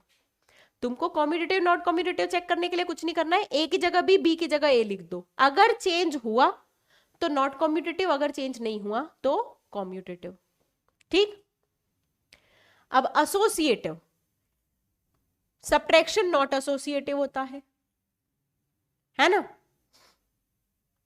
अब a square plus B square, देखो सेकेंड वाले से सॉल्व कर लेते हैं। सेकेंड वाला a star b star c, sequence देखना है बस, a star b star c. तो यहां पे आ जाएगा a star b square plus C square, जो कि हो जाएगा a square plus B square plus C square, और यहां पे आ जाएगा a square plus B square star c, जो कि आ जाएगा सॉरी फर्स्ट का स्क्वायर प्लस सेकंड का स्क्वायर, यानी a square plus B square plus C square का होल स्क्वायर, और यहां पे आ जाएगा फर्स्ट का स्क्वायर प्लस सेकंड का स्क्वायर, यानी a square plus B square का होल स्क्वायर प्लस सी स्क्वायर। दोनों इक्वल नहीं है यानी not associative, not associative. Third वाला देखते हैं, a plus a b, a star b star c और a star b star c. तो ये हो जाएगा a star b plus b c, है ना, और ये हो जाएगा a plus a b plus a b c. Binary लगाना है बस, जो भी बोला गया है आपको। ये बोल रहा है फर्स्ट एलिमेंट प्लस दोनों का प्रोडक्ट, तो फर्स्ट एलिमेंट प्लस दोनों का प्रोडक्ट। ठीक है, ये है ए प्लस ए बी का बाइनरी सी के साथ, यानी फर्स्ट एलिमेंट प्लस दोनों का प्रोडक्ट, दोनों इक्वल नहीं है यानी नॉट एसोसिएटिव, नॉट एसोसिएटिव। ठीक है, चलो नेक्स्ट करते हैं, ए माइनस बी का होल स्क्वायर, ए माइनस बी का whole square, a star b star C, a star b star C. Associativity simple सी बात तो बोलती है कि यार ये और ये बराबर आ जाना चाहिए, बराबर आया तो एसोसिएटिव, नहीं आया तो नॉट एसोसिएटिव। तो देखो ये हो जाएगा ए स्टार बी माइनस सी का होल स्क्वायर, है ना, और ये हो जाएगा दोनों एलिमेंट के डिफरेंस का स्क्वायर, यानी ए माइनस बी माइनस सी के होल स्क्वायर का होल स्क्वायर। ठीक, और ये होगा ए माइनस बी का होल स्क्वायर स्टार सी, यानी कि ए माइनस बी का होल स्क्वायर माइनस सी का होल स्क्वायर। नॉट इक्वल, दोनों इक्वल नहीं है, दोनों इक्वल नहीं है यानी not associative, not associative. Fifth वाला पार्ट करके देखते हैं। फिफ्थ वाला पार्ट है ए b by 4, A b by 4, तो a star b star c, ये हो जाएगा a star b c by 4, ये हो जाएगा ए बी सी बाय 16, है ना। और a star b star c, ये हो जाएगा a b by 4 star c, यानी कि a b c by 16। Equal है तो एसोसिएटिव, इक्वल है तो एसोसिएटिव, ठीक है। Next a b square, a b square, a star b star c और a star b star c, ये हो जाएगा a b square star c और ये हो जाएगा a star b c square. तो यहाँ पे आ जाएगा a b square c square और यहाँ पे आ जाएगा a b square c to the power 4। दोनों इक्वल नहीं है यानी नॉट एसोसिएटिव, है ना। फर्स्ट एलिमेंट वैसा का वैसे ही, सेकंड का स्क्वायर करना है तो फर्स्ट एलिमेंट वैसा का वैसे ही सेकंड का स्क्वायर कर दिया। All right, next let a from n cross n and star be the binary operation on a defined by a comma b star c comma d is equals to a plus c comma b plus d. Show that star is a commutative and associative. Find the identity element for star. देखो a comma b star c comma d है a plus c comma b plus d. अब एक बात बताओ, c comma d star a plus b क्या हो जाएगा? c plus a comma d plus b. ये दोनों इक्वल है, दोनों इक्वल है तो कॉम्यूटेटिव है, दोनों इक्वल है तो कॉम्यूटेटिव है, ठीक है। अब सिमिलरली a कॉमा बी ले लो, c कॉमा डी ले लो और e कॉमा f ले लो। ए कॉमा बी लिया, सी कॉमा डी लिया और ई कॉमा एफ लिया। अब ब्रैकेट्स देख लो, दो पहले दो अलग ब्रैकेट लो, बाद में दो अलग ब्रैकेट लो, ठीक है। तो ए कॉमा बी का बाइनरी होगा किसमें? सी प्लस ई और डी प्लस एफ में, सी प्लस ई और डी प्लस एफ में। और वहीं पे ए प्लस सी और b प्लस डी का बाइनरी होगा e कॉमा f में। दोनों का ऑपरेशन क्या बोलता है? फर्स्ट एलिमेंट को फर्स्ट एलिमेंट में जोड़ो, सेकंड एलिमेंट को सेकंड एलिमेंट में जोड़ो, तो a plus C plus E comma b plus D plus F. Similarly यहां पे भी क्या आ जाएगा? a plus C plus E comma b plus D plus F. अरे यार ये तो एसोसिएटिव है, दोनों सेम निकल आए तो क्या है? एसोसिएटिव। सेम निकल आए तो क्या है? एसोसिएटिव, ठीक। ऑल राइट, अब तुमको चाहिए आइडेंटिटी। आइडेंटिटी क्या बोलती है? देखो ए कॉमा बी का बाइनरी किया सी कॉमा डी में, तो तुमको मिला ए plus c comma b plus D. मैं बोल रही हूं ए कॉमा बी में किसका बाइनरी मिले करे कि ए कॉमा बी ही मिले, तो 0 कॉमा 0 का बाइनरी कर दे। 0 कॉमा 0 का बाइनरी करेंगे तो a कॉमा बी ही मिलने वाला है। Therefore this is identity, therefore this is identity. आई बात समझ में? ठीक है। आइडेंटिटी का मतलब होता है कि किसमें ऑपरेशन लगाएं कि वही की वही चीज मिल जाए। तो 0 में ऐड कर देंगे तो एक और b ही मिलेगा, इसका मतलब कि आइडेंटिटी के एलिमेंट है 0 कॉमा 0। आइडेंटिटी एलिमेंट क्या है? 0 comma 0। Okay, let's see. f है r to r defined as fx is equals to 10x plus 7. Find the function g such that f of g of f is equals to identity function. यानी basically f का inverse निकालना है। f का inverse निकालना है तो ये हो जाएगा 10x plus 7, यानी कि y minus 7 equals to 10x, यानी x is equals to y minus 7 by 10, यानी कि y is equals to x minus 7 by 10। ये एक दूसरे के इनवर्स फंक्शन है। gx फंक्शन क्या हो जाएगा? x माइनस 7 बाय 10, ठीक है। भाई दो फंक्शन का कॉम्पोजिशन अगर आइडेंटिटी दिया है तो दोनों एक दूसरे के इनवर्स है, दोनों एक दूसरे के इनवर्स है, ठीक है। Let f from whole number to whole number be defined as fn is equals to n minus 1 if n is odd and fn is equals to n plus 1 if n is even. अब बताना है कि ये तुम्हारा invertible function है, कोई बात नहीं, fn है n माइनस 1 अगर n है ऑड और n प्लस 1 अगर n है इवन.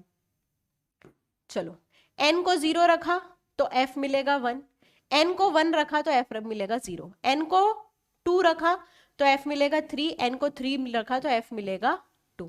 यानी कि ऐसे ही फंक्शन मिलता जाएगा. ठीक है, यही फंक्शन मिलता जाएगा, ये तुम्हारा fn फंक्शन है एंड सो ऑन. अब अगर कोई पूछे f का इनवर्स क्या है, देखो ये फंक्शन 1 1 ऑन 2 तो है क्योंकि आपको रेंज में सारे होल नंबर मिल रहे हैं तो ऑन 2 है, और एक y के लिए एक ही x मिल रहा है तो 1 1 है. इनवर्स क्या हो जाएगा, तो इनवर्स हो जाएगा 0 1 1 0 3 2 2 3.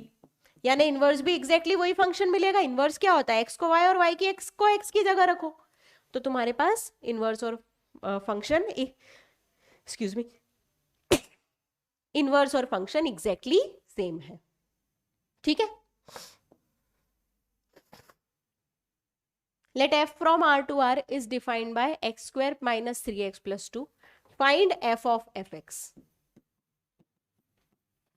f of fx इसका मतलब है fx का square minus 3 of fx plus 2. fx का स्क्वायर यानी कि x square minus 3x plus 2 का होल स्क्वायर माइनस 3fx यानी कि minus 3x square minus 3x plus 2 वैसा का वैसे ही.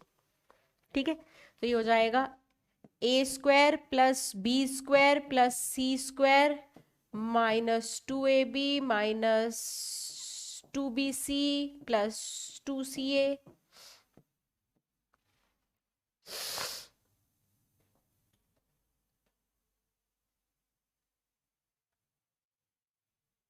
यहाँ पे 3 आएगा है ना, okay, minus 3x square plus 9x minus 6 plus 2 है ना. अब देख लो x की पावर 4 वैसा का वैसे ही, माइनस 3x क्यूब वैसा का वैसा ही है ना. 9x square plus x square ये हो जाएगा 10x square minus 12x plus 9x ये हो जाएगा माइनस 3x और 4 प्लस 2 6 माइनस 6 0. ये आपका आ गया f ऑफ fx. ये है f of fx. Okay, show that the function f r from minus 1 to 1 है ना, माइनस 1 से 1 के बीच में कोडोमेन दी हुई है आपकी, where fx is equals to x upon 1 plus mod x. बताना है कि ये फंक्शन 1 1 ऑन 2 फंक्शन है. ध्यान से देखो,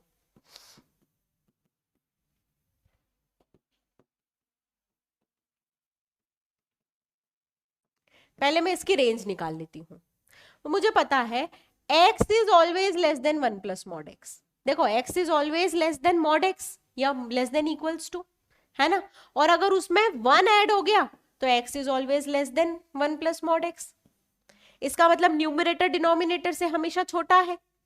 न्यूमरेटर डिनोमिनेटर से जब हमेशा छोटा होता है तो रेंज आती है माइनस 1 से 1. ऑब्वियस सी बात है, माइनस 1 से 1 रेंज आएगी. क्यों, क्योंकि x नेगेटिव हो सकता है, दिक्कत वाली बात नहीं है, लेकिन डिनोमिनेटर फिर भी मैग्नीट्यूड में तो बड़ा रहेगा और डिनोमिनेटर तो पॉजिटिव है. तो x अगर मान लो हमने माइनस 3 रखा तो डिनोमिनेटर आ जाएगा प्लस 4 यानी माइनस 3/4 माइनस 1 से 1 के बीच में. ठीक, तो ये आ गई रेंज और ये आपकी कोडोमेन है, देयरफॉर ऑन टू फंक्शन है ना. 1 1 फंक्शन के लिए हम fx1 बराबर fx2 पुट कर सकते हैं, यानी कि x1 upon 1 plus mod x1 equals to x2 upon 1 plus mod x2. ठीक है, अगर x पॉजिटिव हुआ, x पॉजिटिव है तो ये हो जाएगा x1 upon 1 plus mod x1 equals to x2 upon 1 plus mod plus x2. इस केस में भी x1 बराबर x2 आएगा. ठीक है, और अगर x नेगेटिव हुआ अगर x नेगेटिव हुआ तो आएगा x1 upon 1 minus x1 equals to x2 upon 1 minus x2। इस केस में भी x1 बराबर x2 आएगा। यानी तुम x पॉजिटिव रखो x नेगेटिव रखो, तुम्हारा अगर y सेम है तो x भी सेम होने वाले हैं। इसका मतलब फंक्शन 1 1 है। फंक्शन क्या है? 1 1। आई बात समझ में? Okay. Show that the function F x given by x cube is injective. ये क्वेश्चन हम कर चुके हैं, है ना, जब हमने एक्सरसाइज के स्टार्टिंग के क्वेश्चंस किए थे। एक्स क्यूब एक 1 1 फंक्शन है, कुछ नहीं है, y1 बराबर y2 यानी x1 क्यूब बराबर x2 क्यूब यानी x1 बराबर x2। Give example of two functions f from natural number to integer and g from integer to integer such that gof is injective but g is not injective. g of fx is injective यानी gof 1 1 है लेकिन g 1 1 नहीं है, g 1 1 नहीं है। आई बात समझ में? ठीक है। तो अगर हम gx को एक मॉड्यूलस फंक्शन ले लें और fx को x ले ले तो g ऑफ fx क्या हो जाएगा? g ऑफ fx गॉफ ही बताना है ना, हाँ गॉफ ही बताना है। तो g ऑफ fx हो जाएगा g फंक्शन में x की जगह fx, यानी ये हो जाएगा मॉड x।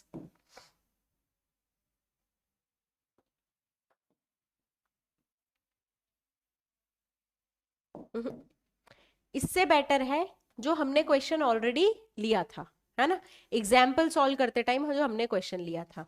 f फंक्शन में ले रही हूं, ध्यान से देखना, f फंक्शन में ले रही हूं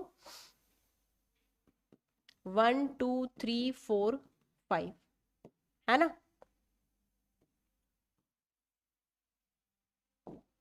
f फंक्शन ले रही हूं F x is equals to x.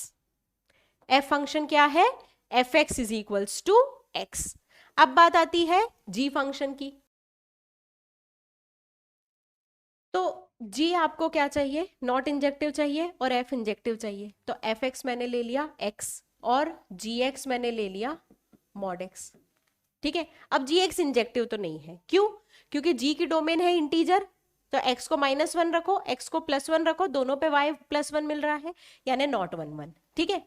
लेकिन अगर मैं g of F x put करूंगी, g ऑफ एफ एक्स, तो अब देखो f तो नेचुरल से इंटीजर जा रहा है, यानी एफ एक्स अगर x है तो x की वैल्यू केवल नेचुरल नंबर डाल सकते हो, यानी कि यहाँ पे g के आगे केवल नेचुरल नंबर जा रहे हैं, g के आगे केवल नेचुरल नंबर जा रहे हैं, तो आपके पास आंसर क्या आ रहा है? x आ रहा है।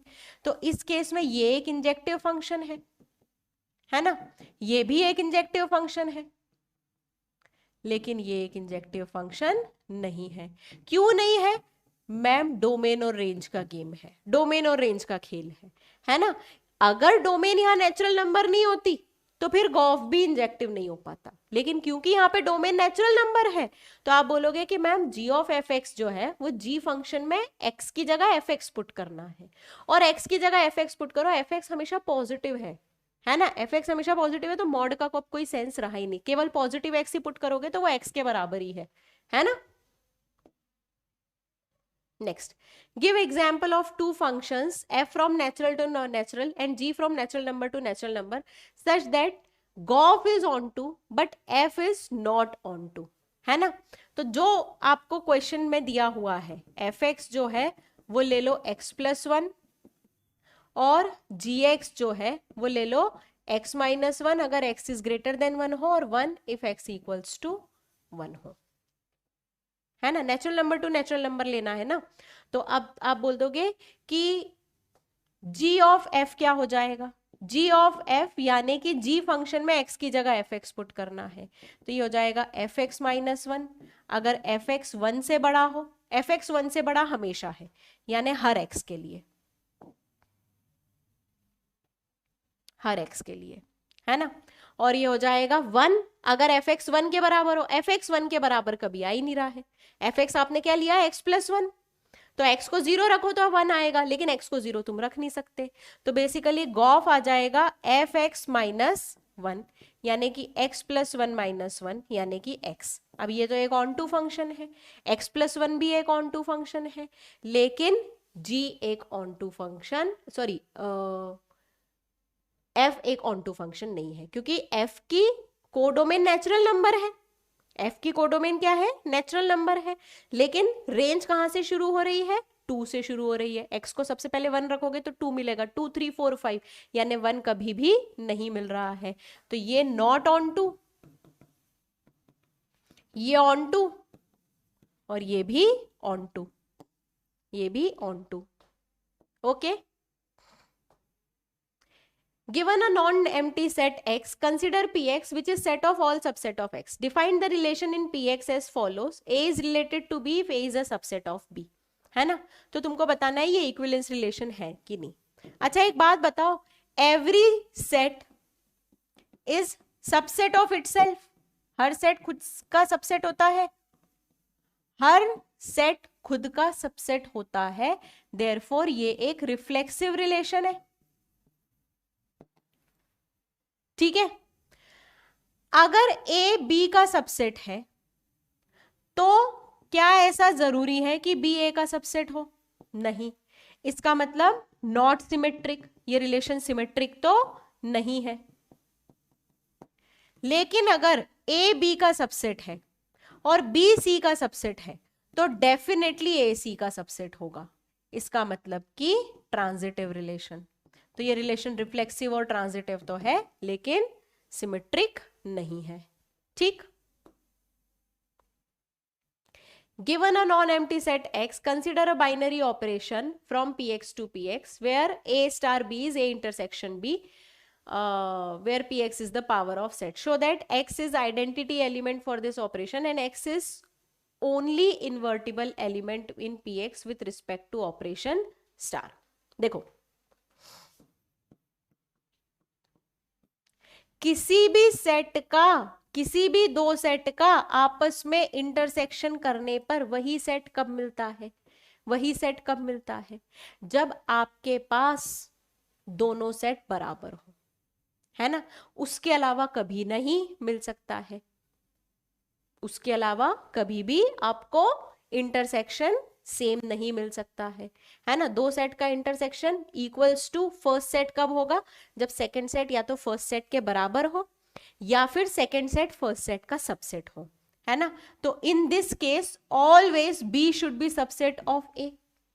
B should be subset of A if A intersection भी ए के बराबर है ना? तो हमेशा, sorry, A intersection B A के बराबर है तो हमेशा ए को बी का सबसेट होना पड़ेगा। ए को बी का सबसेट होना पड़ेगा, यानी बी जो है वो पावर सेट हो जाना चाहिए, सबसे बड़ा सेट। तो हर सेट एक्स का तो सबसेट होता ही है।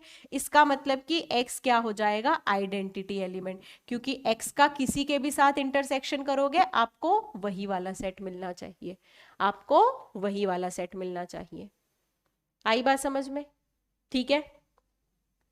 अच्छा, किस सेट का एक्स के साथ, किस सेट, किन दो सेट का इंटरसेक्शन करने पे आइडेंटिटी एलिमेंट मिलेगा? ए इंटरसेक्शन बी एक्स के बराबर कब होगा?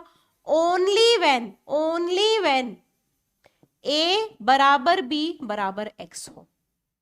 दोनों जब एक्स के बराबर होंगे तभी, यानी एक्स का केवल, सॉरी, यानी कि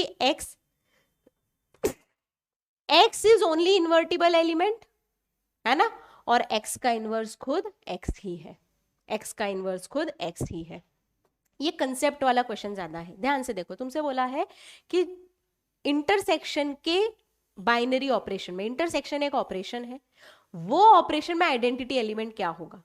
तो मैं बोल रही हूं कि अगर तुम चाह रहे हो कि दो सेट का इंटरसेक्शन हमेशा पहले वाले सेट के बराबर हो तो दूसरा सेट दुनिया का सबसे बड़ा सेट हो जाए, तभी तो पहला दूसरे का सबसेट हो जाएगा, तो पहला सेट आंसर में आ जाएगा। तो बी सेट पावर सेट होना चाहिए, है ना? और अगर बाइनरी ऑपरेशन करके पहला ही एलिमेंट मिलता है तो सेकंड वाले को आइडेंटिटी बोलते हैं, यानी एक्स जो है वो आइडेंटिटी एलिमेंट है। और अगर दो सेट का इंटरसेक्शन पावर सेट के बराबर आ जाए, आइडेंटिटी एलिमेंट कब मिलेगा? तो तुम बोलोगे दोनों को आइडेंटिटी के बराबर होना, दोनों को पावर सेट के बराबर होना चाहिए। ठीक है। find the number of all onto functions from 1 2 3 4 n to 1 2 3 4 n. देखो 1 2 3 4 से लेके n, 1 2 3 4 से लेके n. onto फंक्शन का मतलब क्या होता है? onto फंक्शन का मतलब होता है कि आप का हर एलिमेंट, हर y के लिए एक x मिल रहा है, हर y के लिए एक x मिल रहा है, तो मैं बोल रही हूं कि 1 के पास कितनी पॉसिबिलिटी है? 1 के पास टोटल n पॉसिबिलिटी है। 2 के पास कितनी पॉसिबिलिटी है? तो 2 के पास अब n-1 पॉसिबिलिटी है। क्यों n-1 पॉसिबिलिटी है? मान लो 1 1 से कनेक्ट हो गया, तो अब 2 1 से कनेक्ट नहीं हो सकता, वरना ये फंक्शन ही नहीं रहेगा। तो 2 को तो 1 के अलावा किसी और से कनेक्ट होना पड़ेगा। तो 2 के पास n-1 पॉसिबिलिटी है, 3 के पास n-2 पॉसिबिलिटी है, एंड सो ऑन टिल 1। सबका मल्टीप्लाई कर दो, ये आपके पास number of onto function आ जाएंगे, number of onto function. All right, s फ्रॉम a b c to t 1 2 3, find f inverse of the following function from functions f from s to t। Inverse function निकालना है, उल्टा कर दो। First वाले case में f इनवर्स हो जाएगा 3 a 2 b and 1 c। Second वाले केस में f इनवर्स हो जाएगा, सेकेंड वाले केस में f इनवर्स निकल ही नहीं सकता। क्यों नहीं निकल सकता? क्योंकि फंक्शन 1 1 ही नहीं है। तो आप बोल दोगे नॉट इन्वर्टिबल, नॉट इन्वर्टिबल। एक y के लिए एक से ज्यादा x मिल गए ना, not invertible. Okay, consider the binary operation star and o defined as a star b equals to mod a minus b and aob is equals to a। Show that star is commutative and but not associative and o is associative but not commutative. बहुत बढ़िया। देखो mod a minus b equals to mod b minus a, यानी कि a star b equals to b star a, यानी commutative तो है। पर अगर मैं a star b star c में यही ऑपरेशन लगाती हूं तो a star mod b minus c, यानी कि mod of a minus mod b minus c है ना, और a star b star c में ये ऑपरेशन लगाती हूं तो mod a minus b star c, यानी mod of mod a minus b minus c, ये दोनों बराबर नहीं है, यानी नॉट एसोसिएटिव, नॉट एसोसिएटिव। ये तो स्टार फंक्शन के बारे में हो गया। ओ फंक्शन बोल रहा है a star b o a के बराबर है और b स्टार a b के बराबर है, दोनों इक्वल नहीं है, यानी नॉट कम्यूटेटिव, नॉट कम्यूटेटिव है ना। लेकिन अगर मैं a star b star, sorry star बोल रही हूँ, o फंक्शन था ये फंक्शन o दिया था, a o p b o a, ठीक है, a o b o a करे तो ये हो जाएगा b o c करे तो ये हो जाएगा a o b is equals to a, और a o b O C करे तो ये हो जाएगा ए ओ सी इक्वल्स टू ए। दोनों इक्वल है यानी एसोसिएटिव, दोनों इक्वल है यानी एसोसिएटिव, ठीक है।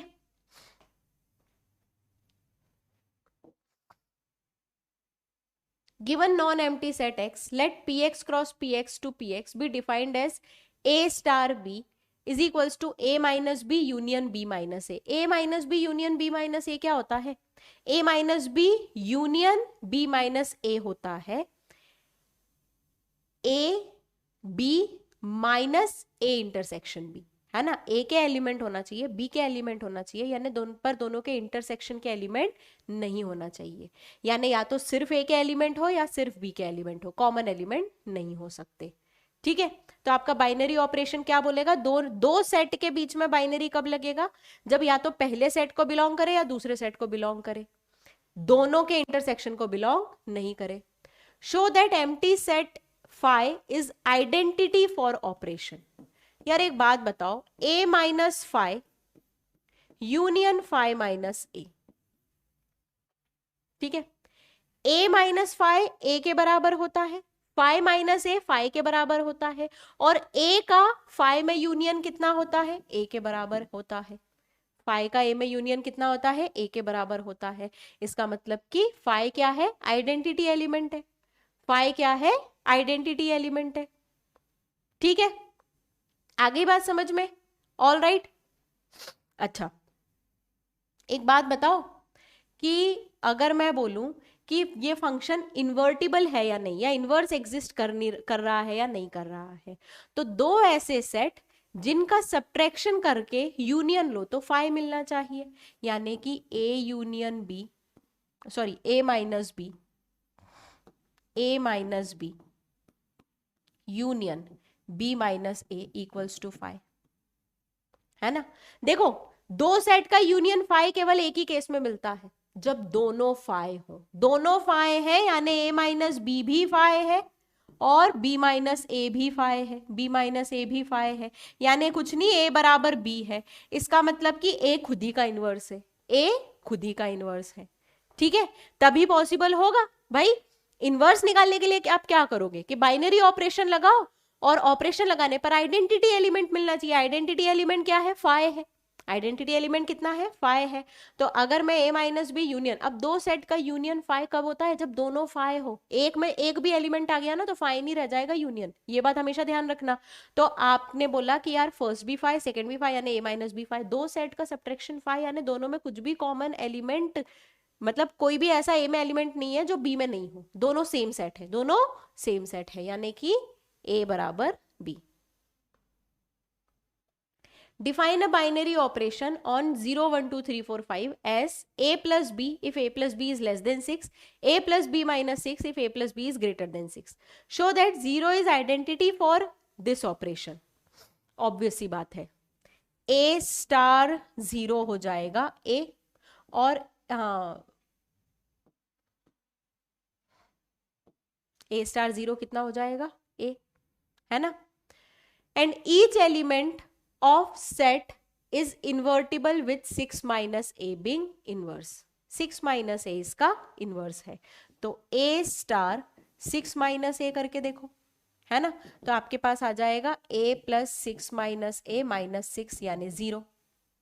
ठीक है, दोनों का सम 6 है ना, दोनों का सम 6 है तो नीचे वाला ऑपरेशन लगेगा। दोनों का सम लेस देन 6 होता है तो ऊपर वाला ऑपरेशन लगता है। तो दोनों का सम 6 है तो आपने बोल दिया कि दोनों का सम -6, दोनों का सम -6 किया तो आंसर आ गया 0, आइडेंटिटी एलिमेंट। यानी 6 माइनस ए आपका इनवर्स है, 6 माइनस ए इनवर्स है। ठीक है, ए सेट दिया हुआ है -1 0 1 2, बी सेट दिया हुआ है -4 -2 0 2, and F G from A to B be the functions defined by x square minus x and 2 into mod x minus 1/2 -1 are F and G equal, are F and G equal. ठीक है, कुछ नहीं है, F function में x की value put करो, y की value निकालो। ठीक है, तो f ऑफ -1 हो जाएगा 1 + 1 2, f ऑफ 0 हो जाएगा 0, f ऑफ 1 हो जाएगा 0, और f ऑफ 2 हो जाएगा 2। ठीक, ये है f फंक्शन।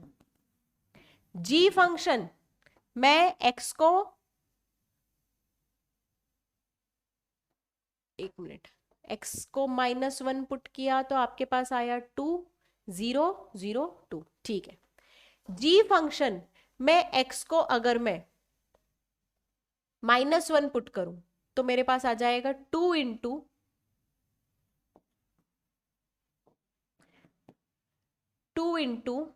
-3/2 यानी 3। ठीक है, x को 0 पुट किया तो 1, x को 1 पुट किया तो 1, और x को 2 पुट किया तो 3। दोनों इक्वल नहीं है, दोनों इक्वल नहीं है, तो क्या बोल दोगे, not equal functions, not equal. Equal होने के लिए तो हर डोमेन और रेंज सेम होनी चाहिए, है ना, हर x पर सेम y मिलना चाहिए, तब बोलोगे इक्वल फंक्शन है। ठीक, A set है 1 2 3, then number of relation containing 1 2 and 1 3 which are reflexive symmetric but not transitive, है ना। ये क्वेश्चन हम सेम एग्जाम्पल में कर चुके हैं, एक बार चेक कर लेना। Number of equivalence relation containing 1 and 2, ये क्वेश्चन भी हम लोग सेम एग्जाम्पल टाइम पे कर चुके हैं, है ना। Same as example, same as example, दोनों ही टाइप के क्वेश्चन हम लोग एग्जाम्पल में सॉल्व कर चुके हैं। Let f be the signum function and g be the greatest integer function, then does fog and goff coincide in 0 to 1? fog and goff का वैल्यू क्या 0 to 1 में सेम होता है? अच्छा, सिर्फ 0 to 1 की बात हो रही है ना, तो 0 to 1 में fx फंक्शन हो जाता है 1 के बराबर और gx फंक्शन हो जाता है 0 के बराबर, ठीक है। तो f ऑफ gx हो जाएगा f ऑफ 0 यानी कि 1 और g ऑफ fx हो जाएगा g ऑफ 1 यानी कि 0। थोड़ा सा चेंज करना पड़ेगा।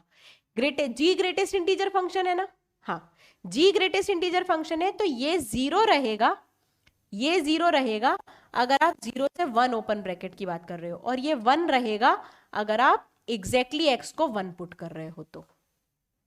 तो f ऑफ gx तो हो जाएगा f ऑफ 0 विच इज 1 और g ऑफ fx हो जाएगा g ऑफ 1 विच इज 1। तो दोनों सेम है, यानी yes they coincide, yes coincide कर रहे हैं, कोइंसाइड कर रहे हैं। आई बात समझ में? ठीक है। Number of binary operation on set A and B is, तो बाइनरी ऑपरेशन कितने होते हैं? 2 की power 2 into number of elements, यानी 2 की power 4 which is 16, 2 to the power 2 into number of elements, है ना। तो 2 की power 2 into number of elements कितने हैं? 2, तो ये आपके पास आ गए 2 की पावर 4 यानी 16। ऑल राइट, सो हम लोगों ने रिलेशन एंड फंक्शन की बैक एक्सरसाइज में एक्सरसाइज 1 2 3 4 अलॉन्ग विथ मिसलेनियस के सारे इंपॉर्टेंट क्वेश्चंस आज की क्लास में कंप्लीट कर लिए हैं। ठीक है बच्चा लोग, आई होप कि किसी तरीके का डाउट नहीं रहा होगा। कोशिश करना कि लेक्चर जो है वो समझने के बाद ही हम क्वेश्चन प्रैक्टिस की तरफ ध्यान दें। जब तक लेक्चर समझ नहीं आएगा तब तक क्वेश्चंस कैसे सॉल्व किए हैं उसमें थोड़ी सी दिक्कत हो सकती है। That's all for today, good day everyone.